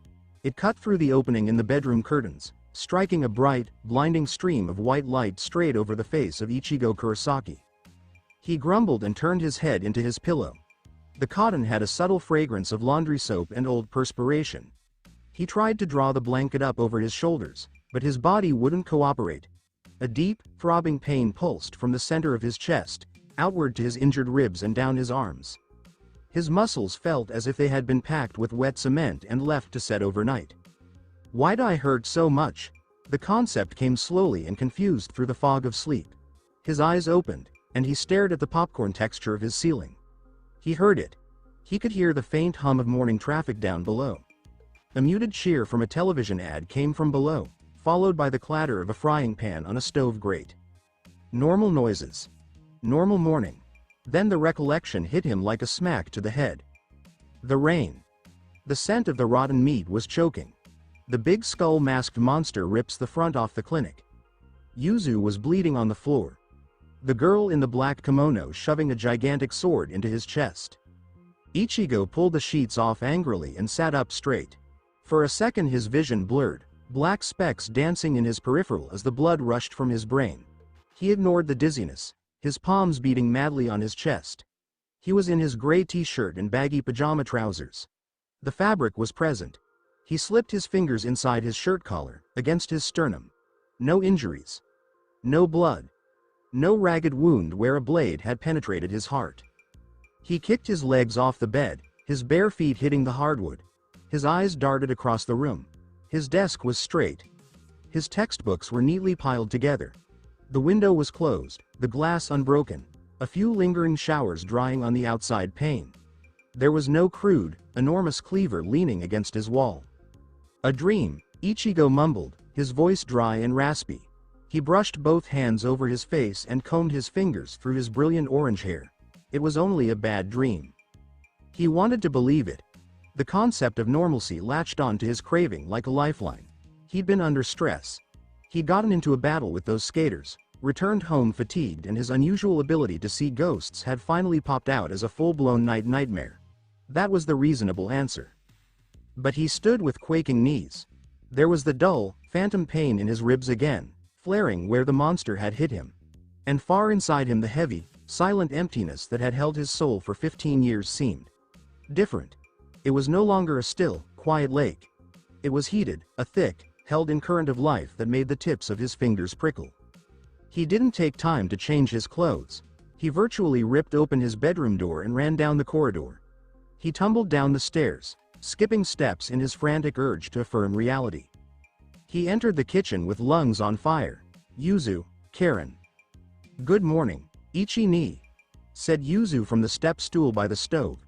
She turned the piece of salted salmon delicately in the pan in her yellow apron. The kitchen had an aroma of heated oil and steaming white rice and toasted seaweed. Karen was already dressed in her school uniform, sitting at the dining table, idly chewing the end of a chopstick, watching a morning news anchor drone on about the local weather. They were all okay. There were no bandages on Yuzu's head. Karen was not cowering in a corner in terror. Ichigo expelled a long, quivering breath, shoulders falling fully 2 inches as the crushing weight of panic finally lifted. "You're all right. You're all right." "That's okay, of course," Karen answered, lifting an eyebrow at him but without taking her eyes off the TV. "You look like you've seen a ghost. Or a scarier ghost than usual." Well, before Ichigo could even get a word out, the hair on the back of his neck stood on end. The air just around him moved. "Good morning, my dear boy." Isshin Kurosaki dropped down from the roof, his right leg straight, a devastating dropkick targeted at the crown of Ichigo's head. Years of surviving his father's ridiculous ambushes had conditioned Ichigo's instincts to instantly kick in. He didn't even look up. All he did was step back on his right foot and lift his left forearm, catching Isshin's calf just before it connected. The hit jolted hard down Ichigo's arm, but he held his ground, twisting his hips and viciously thrusting Isshin's leg up. Isshin flipped backwards in the air and crashed forcefully into the refrigerator with a loud mechanical bang. He fell down the doors of stainless steel, holding his back and crying out in a showy way. "Cruel. What a cruel defense first thing in the morning." Isshin wept, pointing the accusatory finger from the floor. "And you poor old dad, wanted to enjoy the new day happiness. If you want to share joy, try saying good morning like a normal person instead of acting like a deranged ninja," Ichigo murmured, scratching his forearm. He moved past his father, toward the archway leading from the kitchen to the front waiting area of the clinic. He stopped. The whole front wall of the waiting area was a great heavy blue tarp. Rough wooden boards had been clumsily tacked across the broken framework, in order to save the whole thing from falling apart altogether. Weak morning light seeped through the blue plastic, painting the room in sickly, unnatural colors. Outside the tarp, Ichigo heard a loud mechanical grind as a construction crew worked a cement mixer out in their front yard. Ichigo gazed at the destruction, his pulse rate soaring rapidly. What the hell happened to the front of the house? Suddenly Isshin appeared beside him, slapping Ichigo hard on the shoulder, his dramatic eyes dry of tears. "Ah, that. It's a tragedy, my child. Sometime in the middle of the night, a runaway delivery truck broke its brakes and came smashing right through the front gate and into the clinic." "A truck?" Ichigo echoed, voice flat. He stepped gently to the blue tarp, his bare feet avoiding a pile of swept-up plaster dust. He ran a hand across the new nailed wood. They were broken, the subtle, tenacious smell of ozone and copper. "Yes. A giant, runaway truck." Isshin nodded sagely, scratching his chin. "You slept through it. You must be tired." The cops came, towed the truck away, and the construction crew started working at dawn. Good thing the insurance covers damage by vehicular action, eh? Ichigo twisted his head and looked back into the kitchen. "Yuzu, you see the truck?" Yuzu glanced up from the stove, her brow knitting slightly in thought. No, Ichi-ni. I don't really remember anything from last night. I remember hearing a really loud bang, like an explosion, and the whole house shook. But then I must have fainted from the fright, because the next thing I knew I was waking up on the sofa and the cops were outside." Karen nodded, stabbing at her rice. "Me too. Heard the crash and then, Nothing, I guess I hit my head when I fell out of bed or something. Woke up with a killer headache. Ichigo looked at them, the chilly reality settling on his skin like a blanket of frost. They didn't recall. They really thought a truck had hit the house. But Ichigo recalled the hollow. He remembered the scent of its breath and the dreadful heat of the blue pillar of light. And the tremendous weight of the big blade on his hand. That was not a nightmare. He had not dreamed it. Someone, or something, had wiped their memory and cleaned up the evidence before the sun rose. Far under the surface of the physical world, in the dark, flooded pits of Ichigo's soul, the water was finally starting to still. Naruto Uzumaki leaned against the stone pillar, his breath coming in sluggish silver puffs of exhaustion. His face was covered in pitch-black reishi bandages, smeared with the dark, inky residue of his own spiritual blood. The inner world had been transformed utterly. The sea had been a quiet, even twilight blue, but now there were clear layers of strong currents. The scarred sky poured a gigantic, roaring river of pale blue Shinigami reishi, incessantly churning the seas. Naruto could sense the others, darker presences, lurking in the deep reaches of the flooded city. The volatile hollow and the icy Quincy blood stirred restlessly, disturbed by the unexpected surge of power. The youngster was a walking storm now. Naruto thought, a warm sleepy smile beneath his bandages. He weakly strained at the thick, rusting shackles that bound his arms. They didn't move. The Soul King's seals were absolute. Naruto didn't mind the seclusion today, though. He was fully absorbed in the feeling of his own damaged spirit. He was, the void, the immutable present. A god made to annihilate. That night he'd had to forcibly compress his own nature in order to allow Rukia's power to flow into Ichigo's body. The strain had come near to tearing his delicate, hollowed-out soul apart. Every muscle in his spiritual body was screaming in agony. But when the pale blue Shinigami water flowed over him, Naruto sensed something unusual, something unfamiliar. The reishi didn't cure him. He couldn't absorb power, get stronger. His biochemistry was fundamentally damaged. But the Shinigami energy flowing through Ichigo was thick, like a large protective blanket. It alleviated the persistent, gnawing friction his own anti-energy. Naruto shut his bright blue eyes and leaned his head back on the cold stone. Keep your head up, Ichigo. Now you're swimming in deep waters. But while I'm shackled down here, I'll make sure you don't drown out. The afternoon sun roasted the asphalt of the school courtyard, the air shimmering above the pavement. The loud, unpleasant soundtrack to the end of the lunch period was the incessant repetitive drone of cicadas in the trees nearby. Ichigo sat at his desk, staring blankly at the chalkboard in the back window of his classroom. He hadn't heard a word Sensei Ochi had said to him that morning. He sat with his chin resting heavily on his palm, his dark eyes unfocused. He was beat. Not only physically but mentally. Walking to school had been a weird, terrible thing. The world was just the same. The corner convenience shop, the crossing guard blowing his whistle, the students bitching about homework. But the air had changed. He could taste the aftertaste of the pluses, faintly, floating around the telephone poles, but crisper now, more pronounced. The huge void in his chest was continually humming, a subtle vibration that made his skin itch. Yo, Ichigo. The sudden obnoxiously loud voice broke into his concentration. Keigo Asano opened his arms wide, trying to greet Ichigo with a flying hug, but Ichigo didn't even turn his head. Ichigo merely lifted his right foot and, in the middle of his lunge, pressed his sneaker sole against Keigo's face, halting his classmate's progress dead in its tracks. Too loud. Keigo, Ichigo mumbled, pushing him away. Keigo retreated a step, hand dramatically to his face. Cold. You are so cold to your best friend, Ichigo. I haven't seen you all weekend and this is the way you greet me? Mizuhira Kojima strolled over to Keigo and casually held out a juice box. He gave Ichigo a nice, modest grin. Morning, Ichigo. Keigo's just mad because he got turned down by two different girls at the arcade yesterday.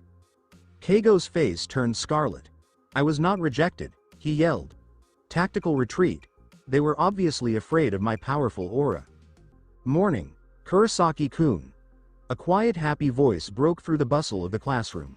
Orihime Inoue waited at the entrance, clutching a plastic bag that looked like it contained a loaf of bread stuffed within a hollowed-out melon. She grinned at him, dazzlingly brilliant, the aroma of sweet baked foods and flowery shampoo floating on the air. Tatsuki Arisawa moved up next to her, arms crossed, and leveled a serious stare at Keigo. I think they made the right call if your intense aura includes sweating through your shirt playing a dancing game alone. Keigo slumped over holding his chest as if he'd been shot. Ichigo gave Orihime and Tatsuki a sleepy nod. Morning. He wanted to connect. He wanted to join in the banter, to grumble about how loud Keigo was, to inquire what awful culinary experiment Orihime had brought for lunch. But the words were heavy on his tongue. The contrast between this bright, boisterous classroom and the horrible, blood-soaked reality of his living room was just too much. It made him feel like an imposter in his own chair. The school bell rang raucously, interrupting the chatter. Students rushed back to their desks, the squeaking of rubber heels on the linoleum floors bouncing off the walls. Ichigo dropped his arm, sat up a little straighter as Sensei Ochi entered into the room, a clipboard held to her chest. "All right, quiet down, you guys. Take your seats," she ordered, her strong voice cutting through the residual whispering. She went to the front podium and cleared her throat. "Before we start the afternoon homeroom, we have a transfer student joining our class today." There were whispers of interest round the room. Transfer students thus late in the term were unusual. Ichigo didn't give a shit. He gazed out the window at a stray cat crawling over the top of the concrete wall that marked the perimeter of the schoolyard. "Come on in," Sensei Ochi yelled to the corridor. The door of the classroom swung open with a quiet mechanical click. The moment the door moved, the ambiance of the room shifted. Not a literal reduction in temperature, but a different, leaden shift in the aroma of the air. The harsh, ancient fragrance of cold stone and dried ink overpowered instantly the smell of chalk dust and cheap teenage cologne. Ichigo's heart lurched. The hole in his chest pulsed wildly, alerting him. His head snapped forward, brown eyes locked on the front of the room. Rukia Kuchiki walked to the center of the chalkboard, her posture completely straight, her chin held with aristocratic pride. She wasn't wearing a black kimono. She was wearing the typical Karakura High uniform, a white button-down shirt, a gray blazer, and a pleated skirt. Her black hair was well-groomed, and framed her pale face. But there were no band-aids on her shoulder. There was no blood. She appeared like a totally regular, completely unbothered teenage girl. "Tell us about yourself," Sensei Ochi said, smiling kindly. Rukia turned to the class. Her dark, calculating eyes scanned the rows of kids, and skipped over Keigo, Mizuira and Tatsuki without a flicker of interest. Her eyes fixed squarely on Ichigo in the back row. Her mouth curled up at the corner for a fraction of a second, a tiny razor-sharp sneer that promised hell on earth. "My name is Rukia Kuchiki," she continued, her voice crisp and bell-like, with that weird, ringing echo that Ichigo felt right in his bones. "It's a joy to meet you all. I look forward to working closely with everyone." Ichigo cautiously reached out and grabbed the corners of his wooden desk, his knuckles going white. He snapped his jaw shut so hard it hurt his teeth. This was no nightmare. The monster was real, the weapon was real. A big sword. And the arrogant, difficult ghost who had utterly flipped his life upside down was standing in his homeroom right now pretending to be human. Sensei Ochi pointed to the back of the room with the end of her pen. "Kuchiki-san, there is an empty seat in the back row, right next to Kurosaki. You can sit there for now." Rukia made a short, polite bow. "Thank you, Sensei." As she strolled down the aisle between desks, the classroom was silent except for the repetitive squeak of her loafers against the floor. The afternoon sun shone on her face, revealing the completely typical, flushed complexion of a human teenager. To everyone else in the room, she was merely a transfer student. A little pale, perhaps, but with a quiet, polished grace that had immediately piqued the interest of every boy in class. Ichigo saw her as a walking contradiction. As she passed his desk, the smell of dried ink and ancient stone rushed over him, entirely covering the fragrance of the classroom. He could feel the enormous hollow in his chest hum like a warning. She slipped her rucksack onto the hook on the desk next to his, adjusted her pleated skirt, and sat down. She did not glance at him. She opened her notebook, uncapped a pen, and looked straight ahead at the chalkboard. Ichigo's brow furrowed severely, causing a bodily agony. How is she doing this? Ichigo's mind raced. She was a ghost yesterday. She passed through a thick wall. She is now casting a shadow, seated in a chair, and wearing a school uniform. Did she possess anyone? Is this a corpse? Hey, Kurosaki, Keigo said loudly from the row ahead, leaning back in his chair and balancing awkwardly on two legs. He cupped his hand over his mouth, his gaze flashing to Rukia. She's completely out of your league, man. Don't even try it with that scary delinquent face. Ichigo did not respond. He easily raised his foot beneath the desk and kicked the back of Keigo's chair. Keigo let out a high-pitched shriek as the chair tipped forward, knocking his chest against his desk and scattering his pencils on the floor. Sensei Ochi gave them a lethal glare, and Keigo buried his face in his textbook, whimpering quietly. Ichigo returned his eyes to the window, his jaw clenched hard. The final hour of homeroom dragged on in terrible slowness. The scratching of chalk, the rustle of turning pages, the sound of the cicadas. It all got on his nerves. He was a powder keg, sitting inches from the spark, waiting for the bell to sound. Ichigo didn't hesitate as the school's final shrill tones signaled the end of the day. Ichigo jumped up and scraped his chair against the floor, interrupting Sensei Ochi's closing words. He took a single stride to get from his desk to Rukia's. He stretched out with his huge hand, firmly wrapping around her wrist. Rukia's surprise was short-lived as Ichigo dragged her from her seat. Hey, let go of me, brute. Rukia struggled to keep her footing as he pushed her toward the sliding door. We're going to chat. Now, Ichigo hissed, not turning back. He marched her out into the corridor, ignoring Keigo, Mizuira, and Tatsuki's startled expressions. The corridor was congested with students on their way to club activities or shoe lockers, but Ichigo pushed through the mob, tugging the complaining Shinigami along with him. He needed solitude. He needed answers. He did not stop until they reached the stairs to the school roof. He yanked the heavy metal door wide, dragged her outside into the bright afternoon sun, and then slammed the door shut behind them, the latch snapping solidly into place. The unoccupied roof was enclosed by thick chain-link fencing, overlooking Karakura Town's huge concrete grid. Ichigo let go of her wrist and swung around, his chest heaving with controlled anger. Ichigo demanded an explanation, his voice low and tense. Just now. What are you? How do you stroll around in the daylight? And what the hell have you done to my family? Rukia rubbed her wrist, revealing a deep annoyance behind her aristocratic mask. You have no manners. I am a noble in the Soul Society, yet you treat me like a regular criminal. You broke into my house, wrecked part of my living room, and now my father and sisters think a truck hit the structure. Ichigo came forward, casting a shadow over her. They don't remember the hollow. They do not remember you. You tampered with their heads. So tell me how you accomplished it before I throw you off the roof. Rukia maintained her composure. She crossed her arms and gave him a gaze as frigid as the bottom of the ocean. I protected them, Rukia said forcefully. The human mind is fragile. Exposure to the true nature of hollows, and the frightening truth of spiritual conflict, causes long-term psychological damage. A memory replacement tool known as a Kikenshinki is used by the Soul Society. She reached inside her jacket pocket and drew out a little metallic object resembling a stylized pen or flashlight with a bird skull motif. When engaged, it sends out a localized burst of spiritual energy that erases the immediate painful memory and replaces it with a randomly created, convincing scenario, Rukia stated, holding the device up to the sun. In your family's instance, there is a runaway truck. This is standard process. They're safe, Ichigo. They are not insane, they are not damaged, and they will spend their lives free of the fear that monsters are hunting them. Ichigo's chest hummed as he glanced at the device and felt the faint reishi emanating from it. He despised it. He despised the thought of someone breaking into his family's heads and rewriting their reality. As he remembered Karen's tear-streaked face the night before and Yuzu's bleeding on the floor, he took a deep breath and relaxed his shoulders slightly. He assumed it was a lie. However, it is a falsehood that keeps them asleep at night. Fine, Ichigo mumbled, raking his hand through his orange hair. Fine. But this does not explain you.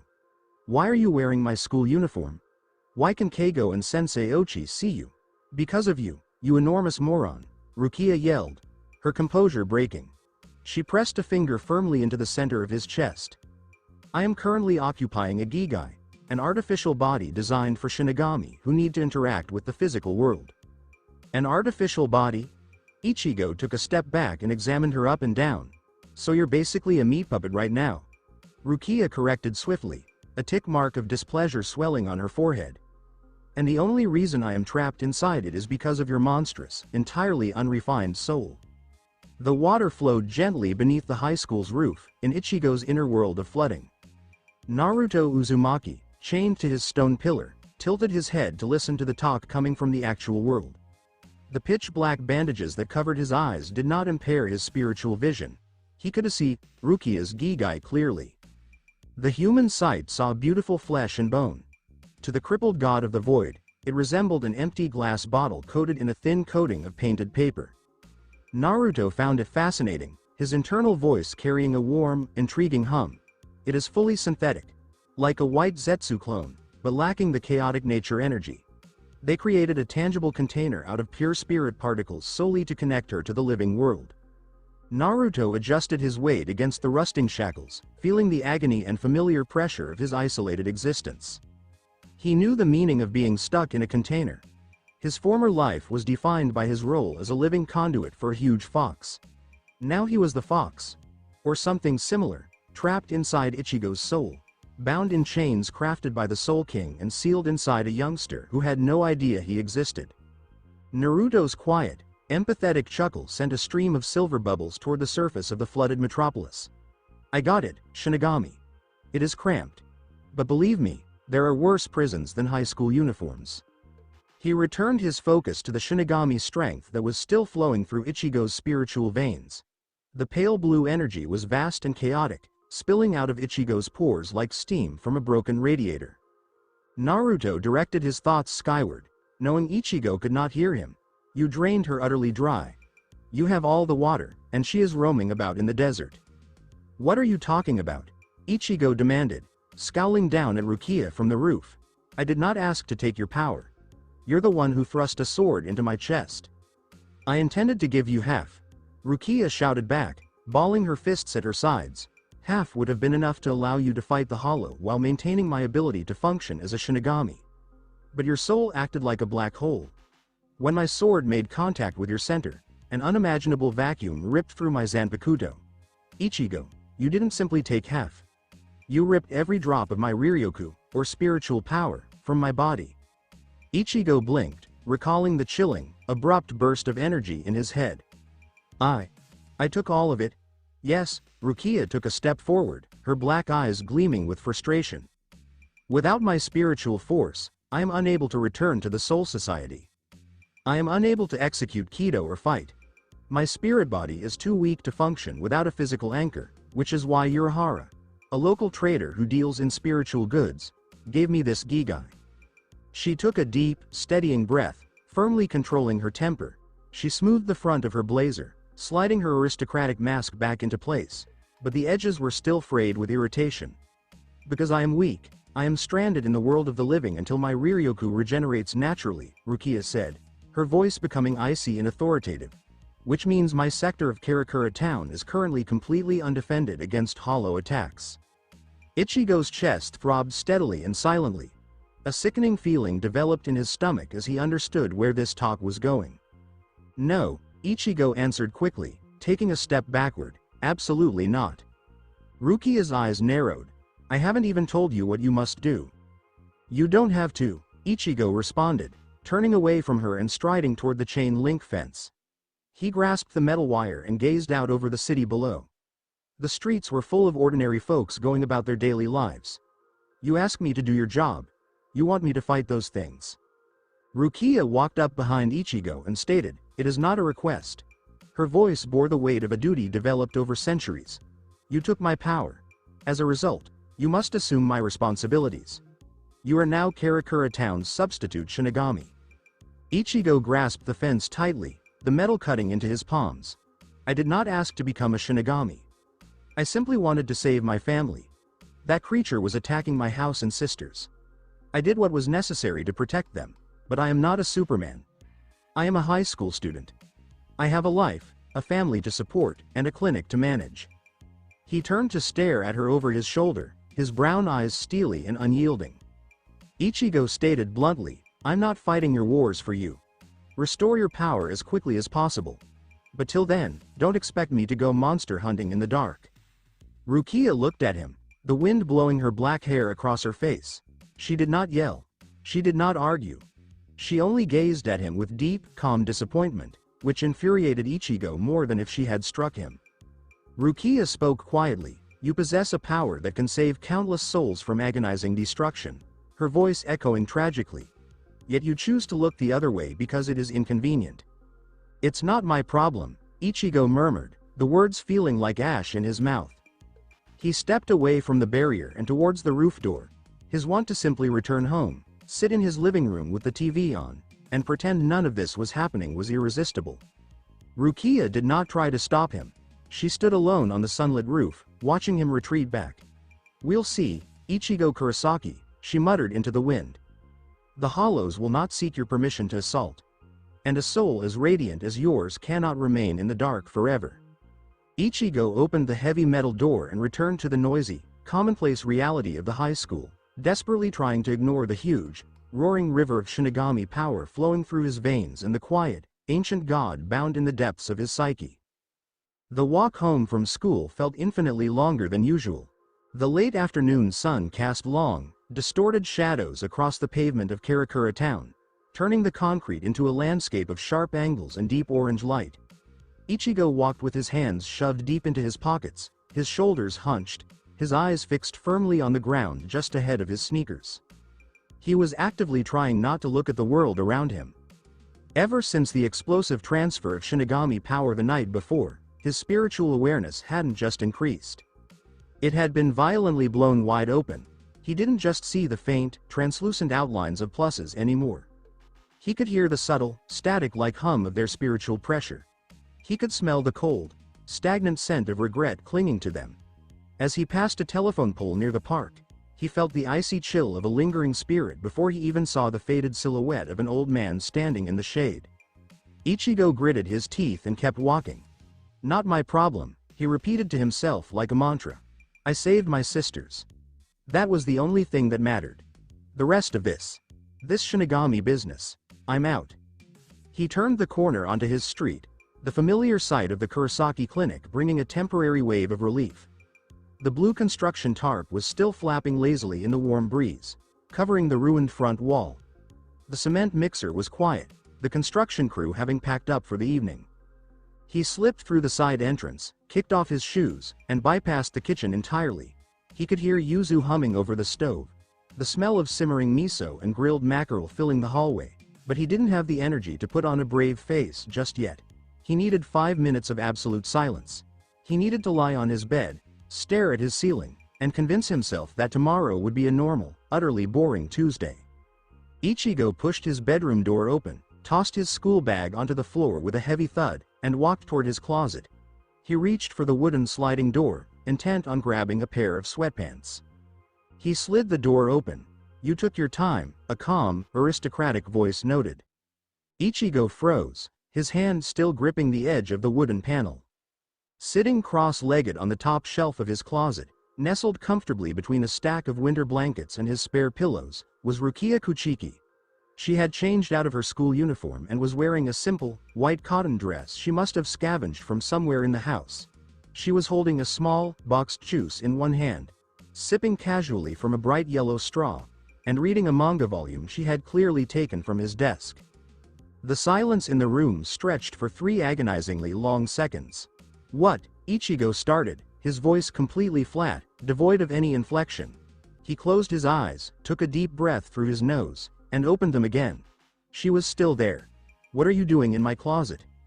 Rukia lowered the manga, looking down at him with an expression of mild condescension. "I am establishing a base of operations. As I explained on the roof, I am currently trapped in this gigai. I require shelter, proximity to the epicenter of my patrol zone, and a discrete location to monitor spiritual anomalies." "This is a closet," Ichigo said, his voice beginning to vibrate with rising volume. "In my bedroom, in my house." "It is highly efficient," Rukia countered, taking another sip of the juice box. "It provides darkness, seclusion, and it allows me to keep a close eye on you. Furthermore, I have already organized the lower shelves to accommodate my temporary belongings. I threw away those ratty shirts with the holes in the collars. They were an insult to textiles." Ichigo stared at her, a vein visibly pulsing on his temple. His desire for a normal, quiet evening was actively shattering into a million pieces. You threw away my shirts? Get out. Get out of my closet, get out of my room, and get out of my house. Go sleep in the park. I cannot, Rukia said simply, placing the empty juice box neatly beside a folded blanket. I am responsible for this sector. Since you have stolen my power and stubbornly refused to accept the duty that comes with it, I must remain close by. If a hollow attacks, I must be in a position to force you to act. Ichigo stepped back, pointing a shaking finger at her. I told you, I'm not fighting your wars. You can sit in that closet until you rot, I don't care. I'm ignoring you. He violently slid the closet door shut, the wood slamming against the frame with a loud crack. He threw himself onto his bed, burying his face in his pillow, and let out a long, muffled scream of pure, concentrated frustration. Deep beneath the waking world, in the dark, sideways ocean of the inner mindscape, a sound echoed through the water. It was a deep, rumbling vibration that shook the sunken glass skyscrapers and stirred the heavy spiritual currents. Naruto Uzumaki was laughing. Chained to his massive stone pillar, the crippled god of the void threw his head back, his chest heaving with silent, uproarious amusement.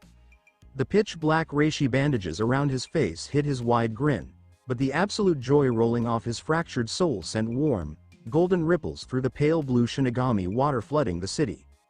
She moved into the closet, Naruto thought, his internal voice wheezing with laughter. Oh, this is rich. He thinks he can just walk away from a girl who stared down a monster with a broken arm. You've met your match, kid. Naruto strained against the heavy rusted chains, adjusting his posture. The agonizing, chronic ache of his incomplete soul.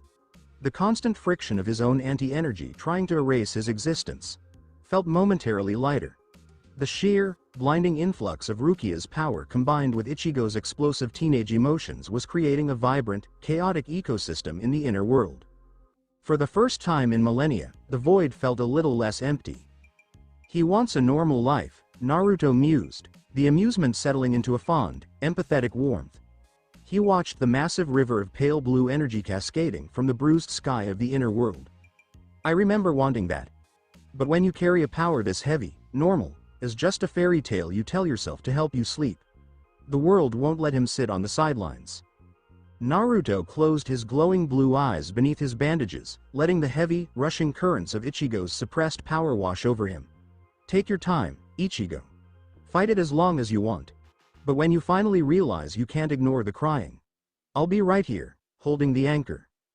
The next afternoon, the oppressive summer heat had broken, leaving the streets of Karakura town bathed in a cool, overcast twilight.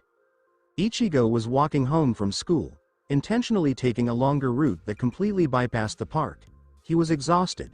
He had barely slept, acutely aware of the fact that an ancient ghost in a synthetic teenage body was sleeping 3 feet away from his bed in a closet. True to her word, Rukia had followed him to school. She had trailed him all day, a silent, imposing shadow. Right now, she was walking exactly 3 paces behind him, her hands tucked neatly into the pockets of her school blazer. Stop following me, Ichigo muttered, not turning around. I am merely walking in the same direction, Rukia replied smoothly. It is a public sidewalk. Ichigo scowled, shoving his hands deeper into his pockets. You're annoying. You know that. You are incredibly annoying. Before Rukia could retort, the atmosphere on the street violently shifted. The transition was instant. The cool, overcast air suddenly turned heavy, smelling strongly of sulfur and wet soil. A low, vibrating hum rattled the street lamps overhead. Ichigo stopped dead in his tracks. The void in his chest gave a massive, painful throb. A woo. The howl tore through the quiet neighborhood. It wasn't as loud as the monster that had attacked the clinic, but it carried the same jagged, synthetic hunger. It sounded like metal tearing apart, followed immediately by the terrified, high-pitched scream of a young boy. Ichigo's head snapped to the left. The sound was coming from an empty construction lot just halfway down the block. He could feel the dense, chaotic reishi of a hollow, and beneath it, the frantic, fading spiritual pressure of a plus. A hollow, Rukia said, her voice dropping all pretense of annoyance, instantly becoming sharp and authoritative. She stepped up beside him. It has cornered a soul. We must go. Ichigo's jaw clenched. His muscles tightened. a primal surge of adrenaline flooding his system. The image of Yuzu lying bleeding on the floor flashed behind his eyes. His body desperately wanted to run toward the scream, to violently place himself between the monster and its prey. But he dug his heels into the concrete. "No," Ichigo said, his voice trembling slightly with the effort of fighting his own nature. "I told you. I'm not doing it. I protect my own. That's it. If I start fighting every monster in this city, I'll never have a life. I'll just be your weapon." He forced himself to take a step forward, continuing down the sidewalk, physically turning his back on the construction lot as another desperate, terrified scream echoed through the air. Rukia stared at his back, her dark eyes flashing with a mixture of anger and profound disbelief. "You are a coward," Rukia stated coldly, her voice carrying over the wind. "You have the power to stop a soul from being devoured, from being subjected to an eternity of agony, and you choose to walk away because it is inconvenient?" "Shut up," Ichigo growled, walking faster, his fists balled so tightly his nails dug into his palms. Rukia didn't argue. She didn't try to appeal to his morality again. She simply reached inside her blazer and pulled out a thick, white glove. Stitched into the center of the palm was a crude, stylized skull surrounded by blue flames. She lunged forward, closing the distance between them in a blur of motion. Before Ichigo could turn around, Rukia slammed her open palm flat against the center of his back. "You will fight," Rukia commanded. The impact didn't hurt. There was no physical blunt force. Instead, Ichigo felt a sensation so deeply unnatural and violently disorienting that his mind simply stopped processing reality for a split second. It felt like walking down a flight of stairs in the dark and completely missing the last step, but multiplied by 1,000. He was suddenly weightless. The heavy, anchoring feeling of gravity vanished. The sensation of his clothes against his skin, the wind in his hair, the solid concrete beneath his feet, it all instantly evaporated. Ichigo stumbled forward, gasping for a breath he didn't actually need to take, and fell to his hands and knees. He looked down. He wasn't wearing his school uniform. He was wearing the black shiakusho of a soul reaper, the loose white sash trailing on the ground. He turned around, his eyes wide with shock. Lying face down on the sidewalk, completely unconscious and motionless, was his own physical body. Standing over it, holding the skull-marked glove, was Rukia. "What? What did you just do?"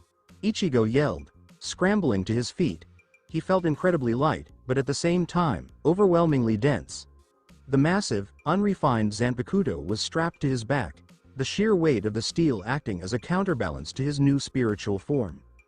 "I forced your soul out of your physical vessel," Rukia explained coolly, not a trace of remorse on her face. "This glove is a Shinigami tool. Since your powers are bound to your spiritual body, and you refuse to draw them out willingly, I have removed the physical barrier holding them back." Deep within the inner world, the laws of physics violently shattered. The moment Ichigo was ejected from his physical body, the flooded, sideways city lost its anchor. The oppressive, downward gravity of the human meat suit vanished. Naruto Uzumaki gasped, his head snapping up. The heavy, sideways ocean of spiritual water instantly lost its surface tension, erupting into a chaotic, floating nebula of pale blue droplets. The stone pillar Naruto was chained to cracked, groaning loudly as the sheer, unbound density of Ichigo's Shinigami power was allowed to expand without the fleshy limitations of a human body. "He's out," Naruto realized, his glowing blue eyes widening beneath his bandages. Without the physical body acting as a dampener, the flow of power in the inner world became deafening.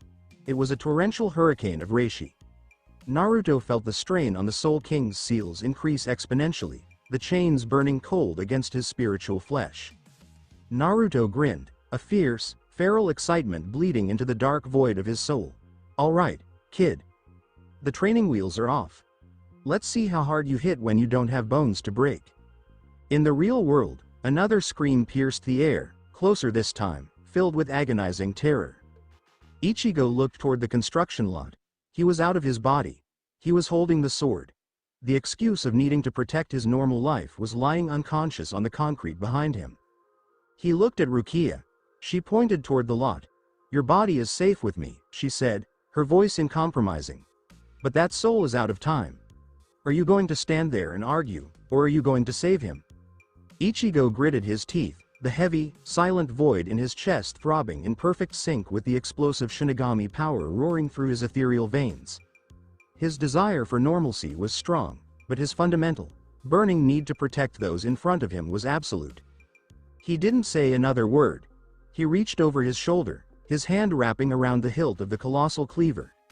With a burst of speed that cracked the concrete beneath his spiritual sandals, Ichigo Kurosaki vanished, launching himself toward the screen. It was really unsettling to experience movement without having a physical body. For 15 years, Ichigo Kurosaki had been conditioned to see the world through the restrictions of flesh and muscle and bone. As he ran, he felt the pounding, rhythmic thump of his sneakers on the pavement, the burning building of lactic acid in his calves, and the frantic, heaving cry of his lungs for oxygen. Now, running toward the construction lot, none of those restrictions applied. He didn't run, he powered. The tips of his woven Shinigami shoes barely touched the concrete before a powerful wave of reishi, spiritual energy, sent him forward like a fired artillery shell. The humid nighttime air was not against him, it split around his body and roared in his ears. The huge, unrefined Zanpakuto slung on his back had a terrible, localized gravity that constantly pulled him back off balance, despite its unbelievably light feel, like a dry leaf in a hurricane. He smashed into the chain link fence surrounding the construction lot. He hadn't intended to hit it, but his spiritual momentum was so violent he couldn't stop himself in time. The heavy metal wire bent and shattered beneath his ghostly weight like it was cheap plastic. Ichigo went down, his shoulder hitting the moist, muddy dirt of the lot. He rolled, flinging out a hand instinctively, and caught himself. He skidded to a standstill beside a heap of rusting steel rebar. He remained on one knee, his breath catching, looking around. The lot was awash in the glaring orange glow of a solitary halogen street lamp dangling above the walkway. The air here was oppressive, reeking of wet cement, diesel fumes and the nauseating, rotting copper stink of a hollow. "Please. Somebody, please." It was a faint, reedy scream, trembling with pure and paralyzing horror. Ichigo snapped his head up. A young boy stood 30 yards distant, cornered in a corner of the half-poured concrete foundation. He was a plus, not more than 7, clutching a little, soiled rucksack to his chest. The chain of karma that stretched from the middle of his chest was torn and perilously short, whipping in the air madly. Over the boy loomed the hollow. It was an ugly thing. It was not the shape of the monster that had assaulted the clinic, a bipedal, ape-like form. This thing was segmented and ground-hugging, and resembled a huge, blubbery centipede. Its body was covered with a thick, grayish-purple carapace, supported by dozens of sharp, scythe-like legs that carved deep trenches in the muck. Its mask of bone was extended, with a myriad of small, unblinking black eyes and a pair of huge, dripping mandibles. A thick strand of corrosive saliva dripped from the creature's teeth, landing on a piece of rebar close to the youngster. The steel hissed and melted in a second, spewing up a cloud of noxious white smoke. The hollow dropped its mask, its mandibles clicking together with the sound of grinding stones, ready to snap the youngster in half. The massive, silent vacuum in Ichigo's chest throbbed violently, commandingly. All desire to go home, all need to pretend the world was normal, vanished. The blinding, urgent need to make the tears cease burned it to ash. He didn't care about the Soul Society, or about Rukia's orders, or about how spirits worked in ancient times. He just had to get between those mandibles and that kid. Ichigo's hand closed around the hilt of the giant cleaver that stuck out over his shoulder. He tugged. Shhhng.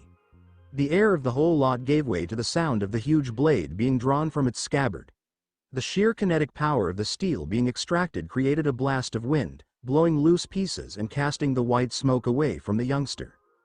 The hollow paused, its many eyes swiveling off the plus and settling on the startling, dazzling light of spiritual pressure standing by the border. "Hey," Ichigo snarled, moving out of the shadows of the rebar. He gripped the enormous sword in both hands, the tip on the muddy ground. It was too heavy to hold out comfortably. "Pick on someone your size." Hollow the centipede made Ichigo's spiritual ears ring with a vibrating, multitonal shriek. It left the boy quite alone. The creature, driven by the primitive hunger for the denser, more intoxicating meal, scrabbled its dozens of legs, dashing across the damp muck with alarming speed. The tempest was roaring in the depths of the inner world. Ichigo's unrefined, primal Shinigami power poured forth over the surrounding city like a broken dam, with no body to moderate it. The sky was a field of glaring pale blue. The mindscape water was devoid of all surface tension, floating in enormous, churning orbs about the glass skyscrapers. At the bottom of the trench, Naruto Uzumaki was completely engulfed in a big ball of chaotic reishi. The rusted chains that bound him to the stone pillar were white-hot from the friction of the spiritual energy streaming by. Gritting his teeth, Naruto fought the nature of his own damaged soul. Underneath the pitch-black bandages, his muscles burned. The immutable present wished to obliterate this pandemonium. Void wanted silence. It wished to dampen the huge outpouring of force to safeguard the integrity of the structure of the soul. No, Naruto told himself, pushing his anti-energy further into his core, sealing it in a minuscule singularity. Give him that. Let it ride. It was torture. Every second he restrained his might was like trying to breathe with a mountain on his chest. From beneath his bandages dark inky spirit blood oozed, and at once was dissolved in the rushing blue sea about him. But behind the anguish, Naruto could feel Ichigo's emotions in a distinct and piercing hum. It wasn't because I wanted to be a hero. It wasn't some search for glory or some objective to get stronger. It was a need to protect. A primal yearning. It was the same desperate, hot emotion that had drove Naruto back in his prior life when he was a knuckle-headed ninja in a bright orange jumpsuit. That's it, Ichigo, Naruto thought, a strong, feral feeling erupting in his chest that defied the frigid nature of his celestial prison. Don't think of the sword. Think not of the magic. Just look at the kid. Plant your weight and push off. In the construction lot, the centipede hollow was eating up the distance in seconds. It sprang up, lunging for Ichigo, its front half off the ground, its huge, dripping mandibles coming down on Ichigo's head. Ichigo put his left foot in the mud, ignoring the slosh of damp ground. He did not try to escape.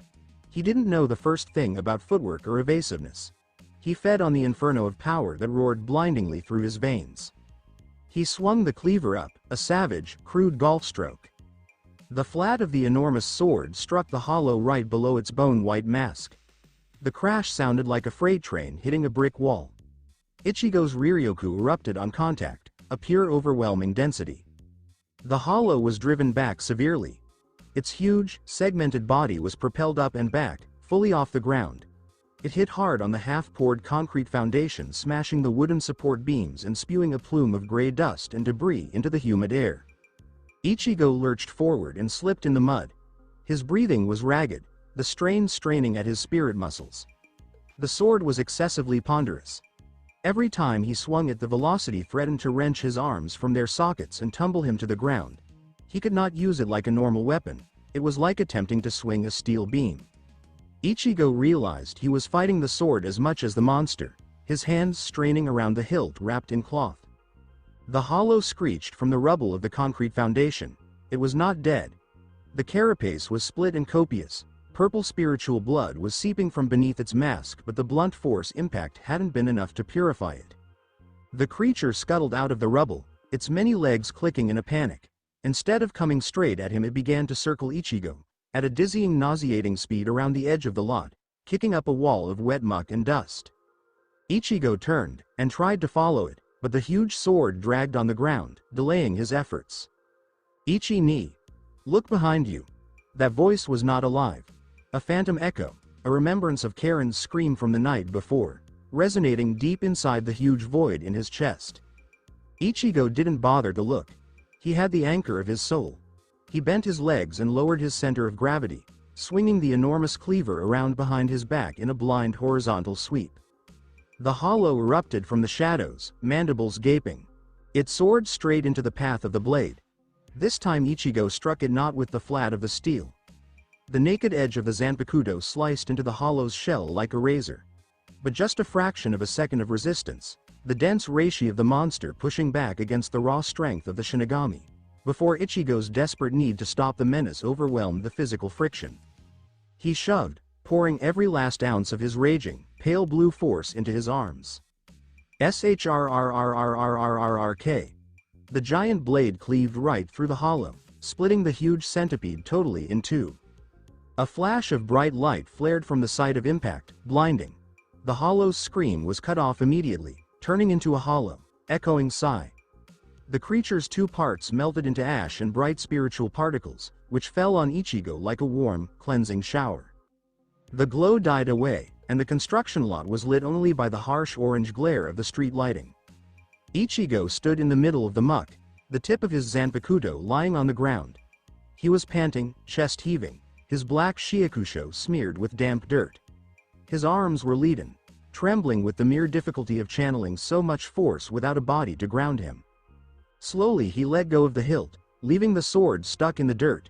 He turned his head to the concrete foundation. The small boy was still there. He was pressed up against the cold stone, arms wrapped around his small rucksack, peering up at Ichigo with big, teary eyes. The chain about his chest was still torn, but the acute panic of the hollow had subsided into a calm, quivering awe. Ichigo went slowly towards him, his sandals creating a wet squishing sound in the mud. He stopped a few feet away and crouched down to be eye level with the kid. "Hey," Ichigo replied quietly, the hardness gone from his voice. "It's gone. It cannot do you any harm now." The child sniffed, wiping his nose with the back of his soiled sleeve. Are you an angel?" Ichigo exhaled briefly, exhausted, a laugh that may have been under other circumstances. "No, just a guy who lives down the street. You okay?" The child nodded slowly, but tears started to fill his eyes. "I'm scared.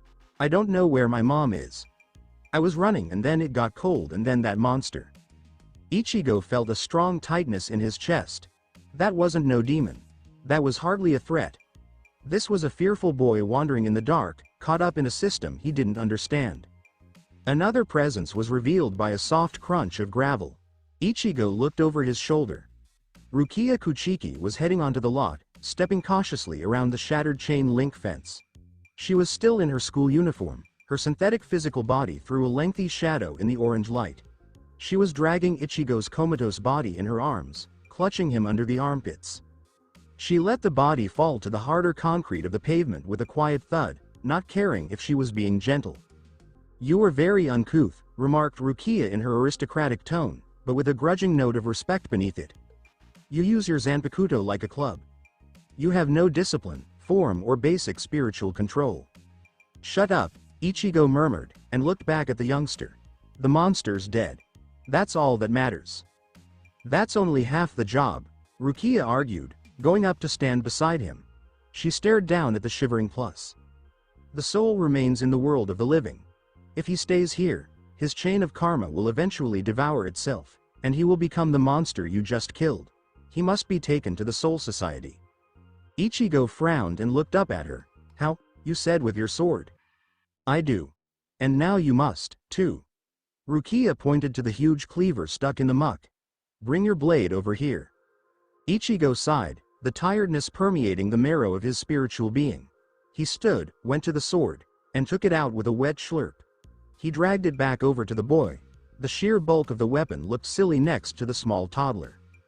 "The bottom of your hilt," Rukia said, her voice fading into a serious, instructional rhythm. "Put the flat of the hilt on the boy's forehead, in the center. Gently. This is not an attack. This is a release." Ichigo gazed at the boy, who looked up at the big sword with new concern.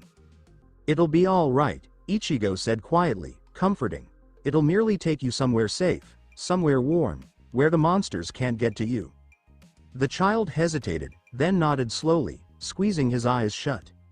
Ichigo shifted his palm on the big, cloth-wrapped hilt. He lifted the sword, mindful of the weight of the steel, and brought the flat, blunt end of the hilt up to the boy's face. He hesitated for a second, and the heavy, silent emptiness in his chest thrummed with calm approbation, centering his turbulent energy. He touched the hilt to the boy's forehead with a kind gesture. "Soul burial." The effect was immediate. There was a blinding warm light that burst from the place of touch, not like the cold violent flash of the hollow's death. The light came about the youngster like a lovely blanket. The grime on his clothes disappeared.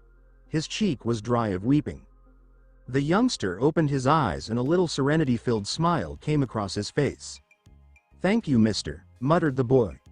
The light blazed, and the child dissolved into dazzling, golden spiritual particles that drifted lazily upwards, caught in an invisible upward current, traveling securely toward the Soul Society.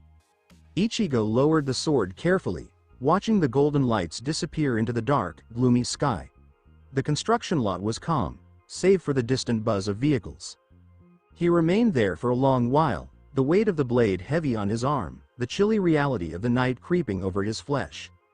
He could no longer lie to himself. He could not pretend that ignoring the strangeness of the environment was even a possibility. Not when he knew what it was like to eradicate that horror, to watch a lost, wailing kid turn into warm light. "I hate this," Ichigo murmured softly, looking at the spot where the boy had stood. "I know," Rukia said, unexpectedly gentle. She came up next to him, staring out at the same dark sky. "It's a heavy burden. It's dangerous. It's thankless. And it will require more of you than you think you have to give." She tilted her head and looked at him, the orange glimmer of the street lamp in her black eyes. "But you didn't turn away, Ichigo. When the screams reached you, you removed the sword." Ichigo tightened his grasp on the hilt. He gazed down at his own hands, calloused and spiritual, that held a power that had changed his life totally. His need for a regular Tuesday was gone, replaced with a constant, relentless drive to make sure the monsters lurking in the shadows never made it to the people standing in the light. "Yeah," Ichigo said, turning around and walking towards his unconscious physical body laying on the sidewalk. "I guess I did." Living two lives was starting to take its physical toll. Ichigo Kurosaki sat at his desk with his chin resting heavily on folded arms. His eyelids felt as though they had been lined with lead. Every time he blinked, he had to make a concerted effort to open his eyes again. His muscles hurt with a deep, vibrating stiffness that no amount of sleep could cure, partly because he wasn't getting enough sleep, and partly because swinging a sword the size of a door while completely untethered from physical gravity was wreaking havoc on his neural system. 4 days had passed since the centipede hollow in the construction lot. 4 days had passed since he traded his wish for a normal, peaceful existence for a weighty, cloth-wrapped hilt. Since then, the nights had become a frantic and stressful ritual. Rukia would notice a hollow. She would use the cursed glove to brutally pull his spirit out of his body. He would battle, frequently destroying public property owing to his complete lack of subtlety, and then conduct a soul burial if there was still a plus to save.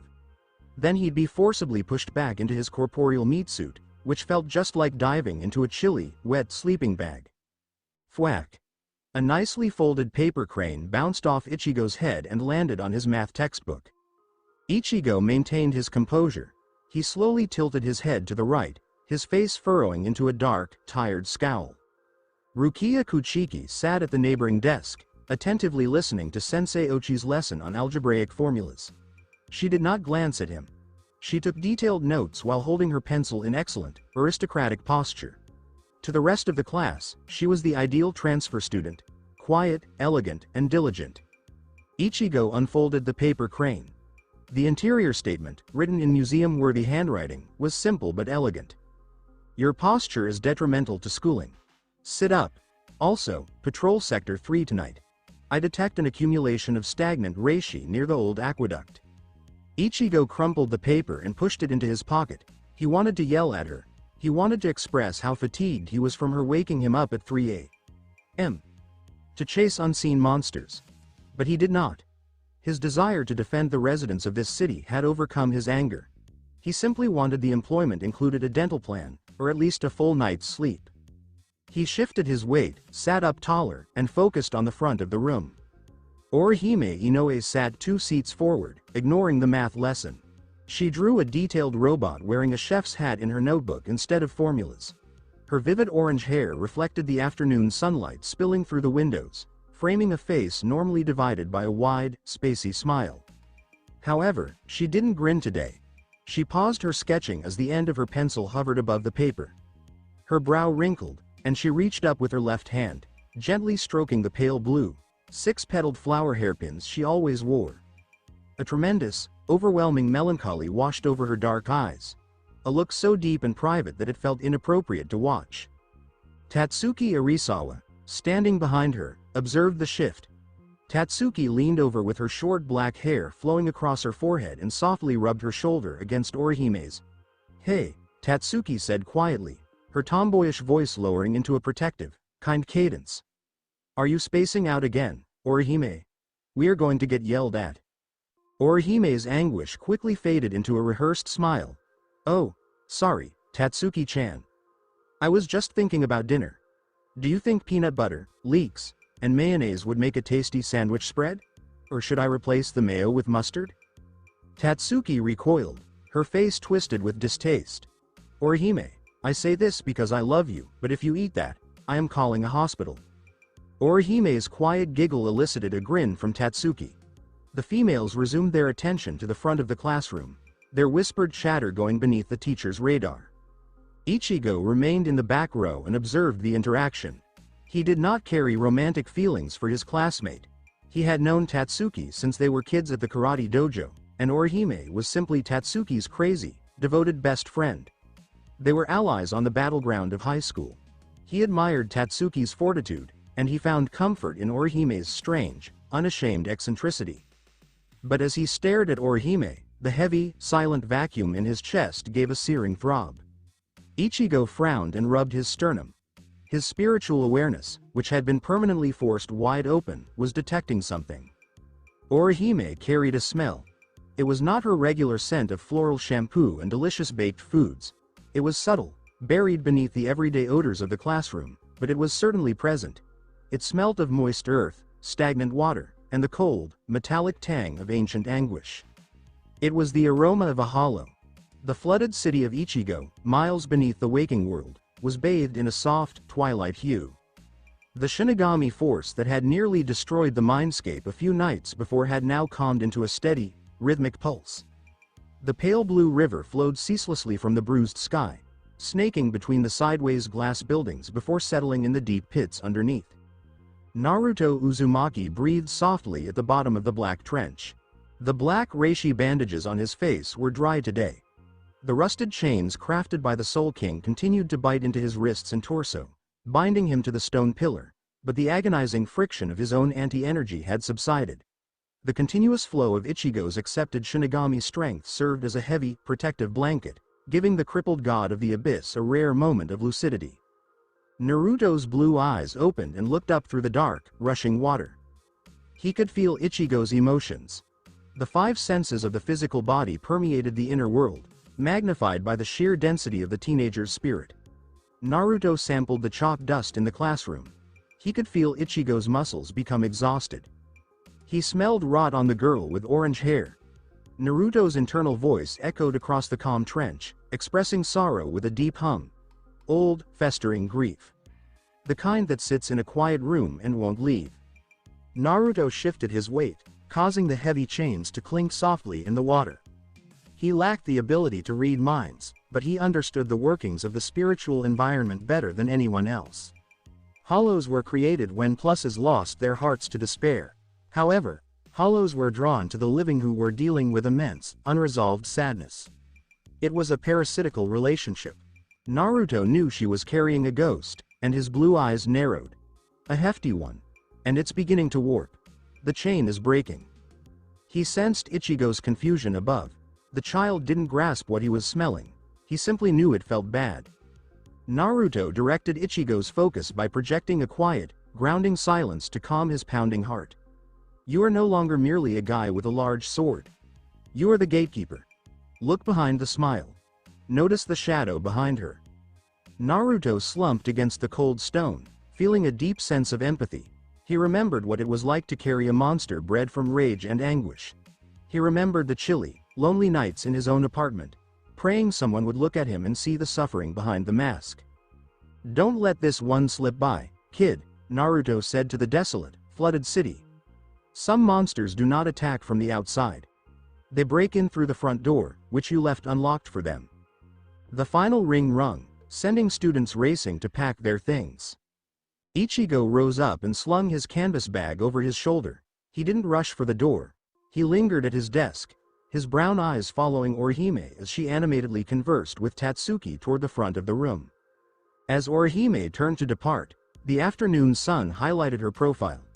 Ichigo's breath became trapped in his throat for a brief while. The experience was not a hallucination, but rather a fleeting overlap between his physical and spiritual awareness. A light, grayish-purple mist trailed behind Orihime, draped around her shoulders like a heavy, invisible cloak.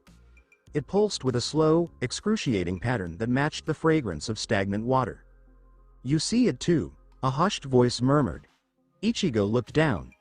Rukia had packed her luggage and was standing alongside him, her black eyes locked on Orihime's receding back. The aristocratic arrogance was gone, replaced with the harsh, professional focus of a soul reaper. "What is that on her?" Ichigo inquired, his voice quiet enough that the other pupils couldn't hear.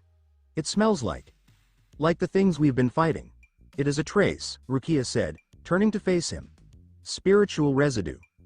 A hollow has spent a significant amount of time close to her. It has not yet attacked her, but it is monitoring her closely." Ichigo's jaw stiffened. A frigid, protecting rage quickly burned away the tiredness in his muscles. "Why? She's simply a regular girl. She doesn't feel as much spiritual pressure as I do." "No, but she is spiritually aware. She survived in close proximity to the hollow that attacked your house," Rukia continued, her tone critical. "Additionally, hollows are lured to their previous existence. When a human spirit corrupts and becomes a monster, its first instinct is to seek out the individuals it cared about the most in life. They consume their loved ones to fill the void left by their missing heart." The words struck Ichigo like a physical punch. The vacuum in his chest throbbed as he rejected the concept's twisted harshness. "You stating that the hollow who is stalking her knows her?" Ichigo inquired, his voice brimming with barely restrained rage. Rukia nodded slowly. "Someone she loved. Someone who died recently, perhaps." As Ichigo returned to the hallway, Orihime and Tatsuki had already left. He recalled the dark, profound despair he saw in Orihime's eyes throughout class.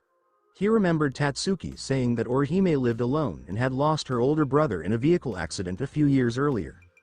Ichigo's stomach tightened as he thought about her brother. He did not wait for Rukia's order. He did not complain about his lack of sleep or his wish to live a normal life.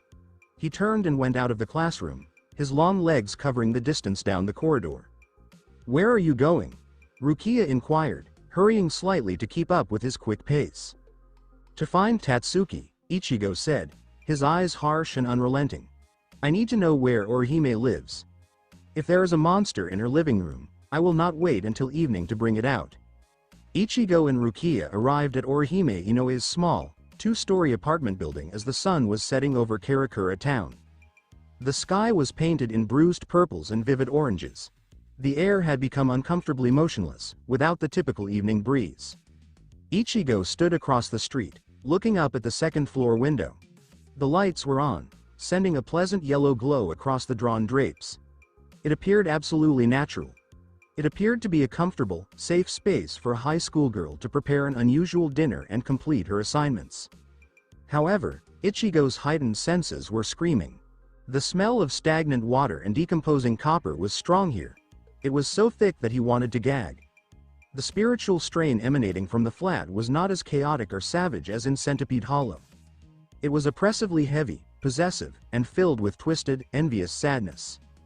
"It is inside," Rukia remarked, standing next to him in her school uniform. She removed the skull-marked glove from her jacket pocket and placed it on her right hand. "Spiritual density is tremendous. It's already fully manifested." Ichigo did not say anything. He stretched over his shoulder, loosened the straps of his school bag, and let it fall to the concrete sidewalk with a hard thud. He gazed at the warm yellow light from the apartment window. He pictured Orihime laughing inside, utterly ignorant that the brother she prayed to every day had transformed into a nightmare lurking in the shadows of her own home. His need was unwavering. He needed to break the chain of sadness. He needed to safeguard the girl who smiled brightly. Ichigo remained focused on the window, commanding, "Do it." Rukia went forward and raised her gloved hand. She did not hesitate. She pushed her palm against the center of Ichigo's back. The tangible world disappeared. The weight of his flesh vanished, being replaced by the terrible, roaring inferno of his Shinigami ability. He stumbled forward like a phantom, the black shiakusho wrapping around his body and the massive cleaver strapped firmly across his back. His corporeal body crashed on the sidewalk behind him. Rukia grabbed it by the collar and dragged it into the surrounding bushes to hide from passing automobiles. Ichigo did not glance back. He drew his Zanpakuto with a loud shhhng, breaking the quiet of the street. After channeling the explosive reishi into his legs, He propelled himself into the bruised twilight sky, shooting right toward the second-floor window. Stay tuned for more. Thank you for taking the time to listen to this video. I'm thrilled you watched the video. If you enjoyed it, be sure to like and subscribe for even more exciting content coming your way soon.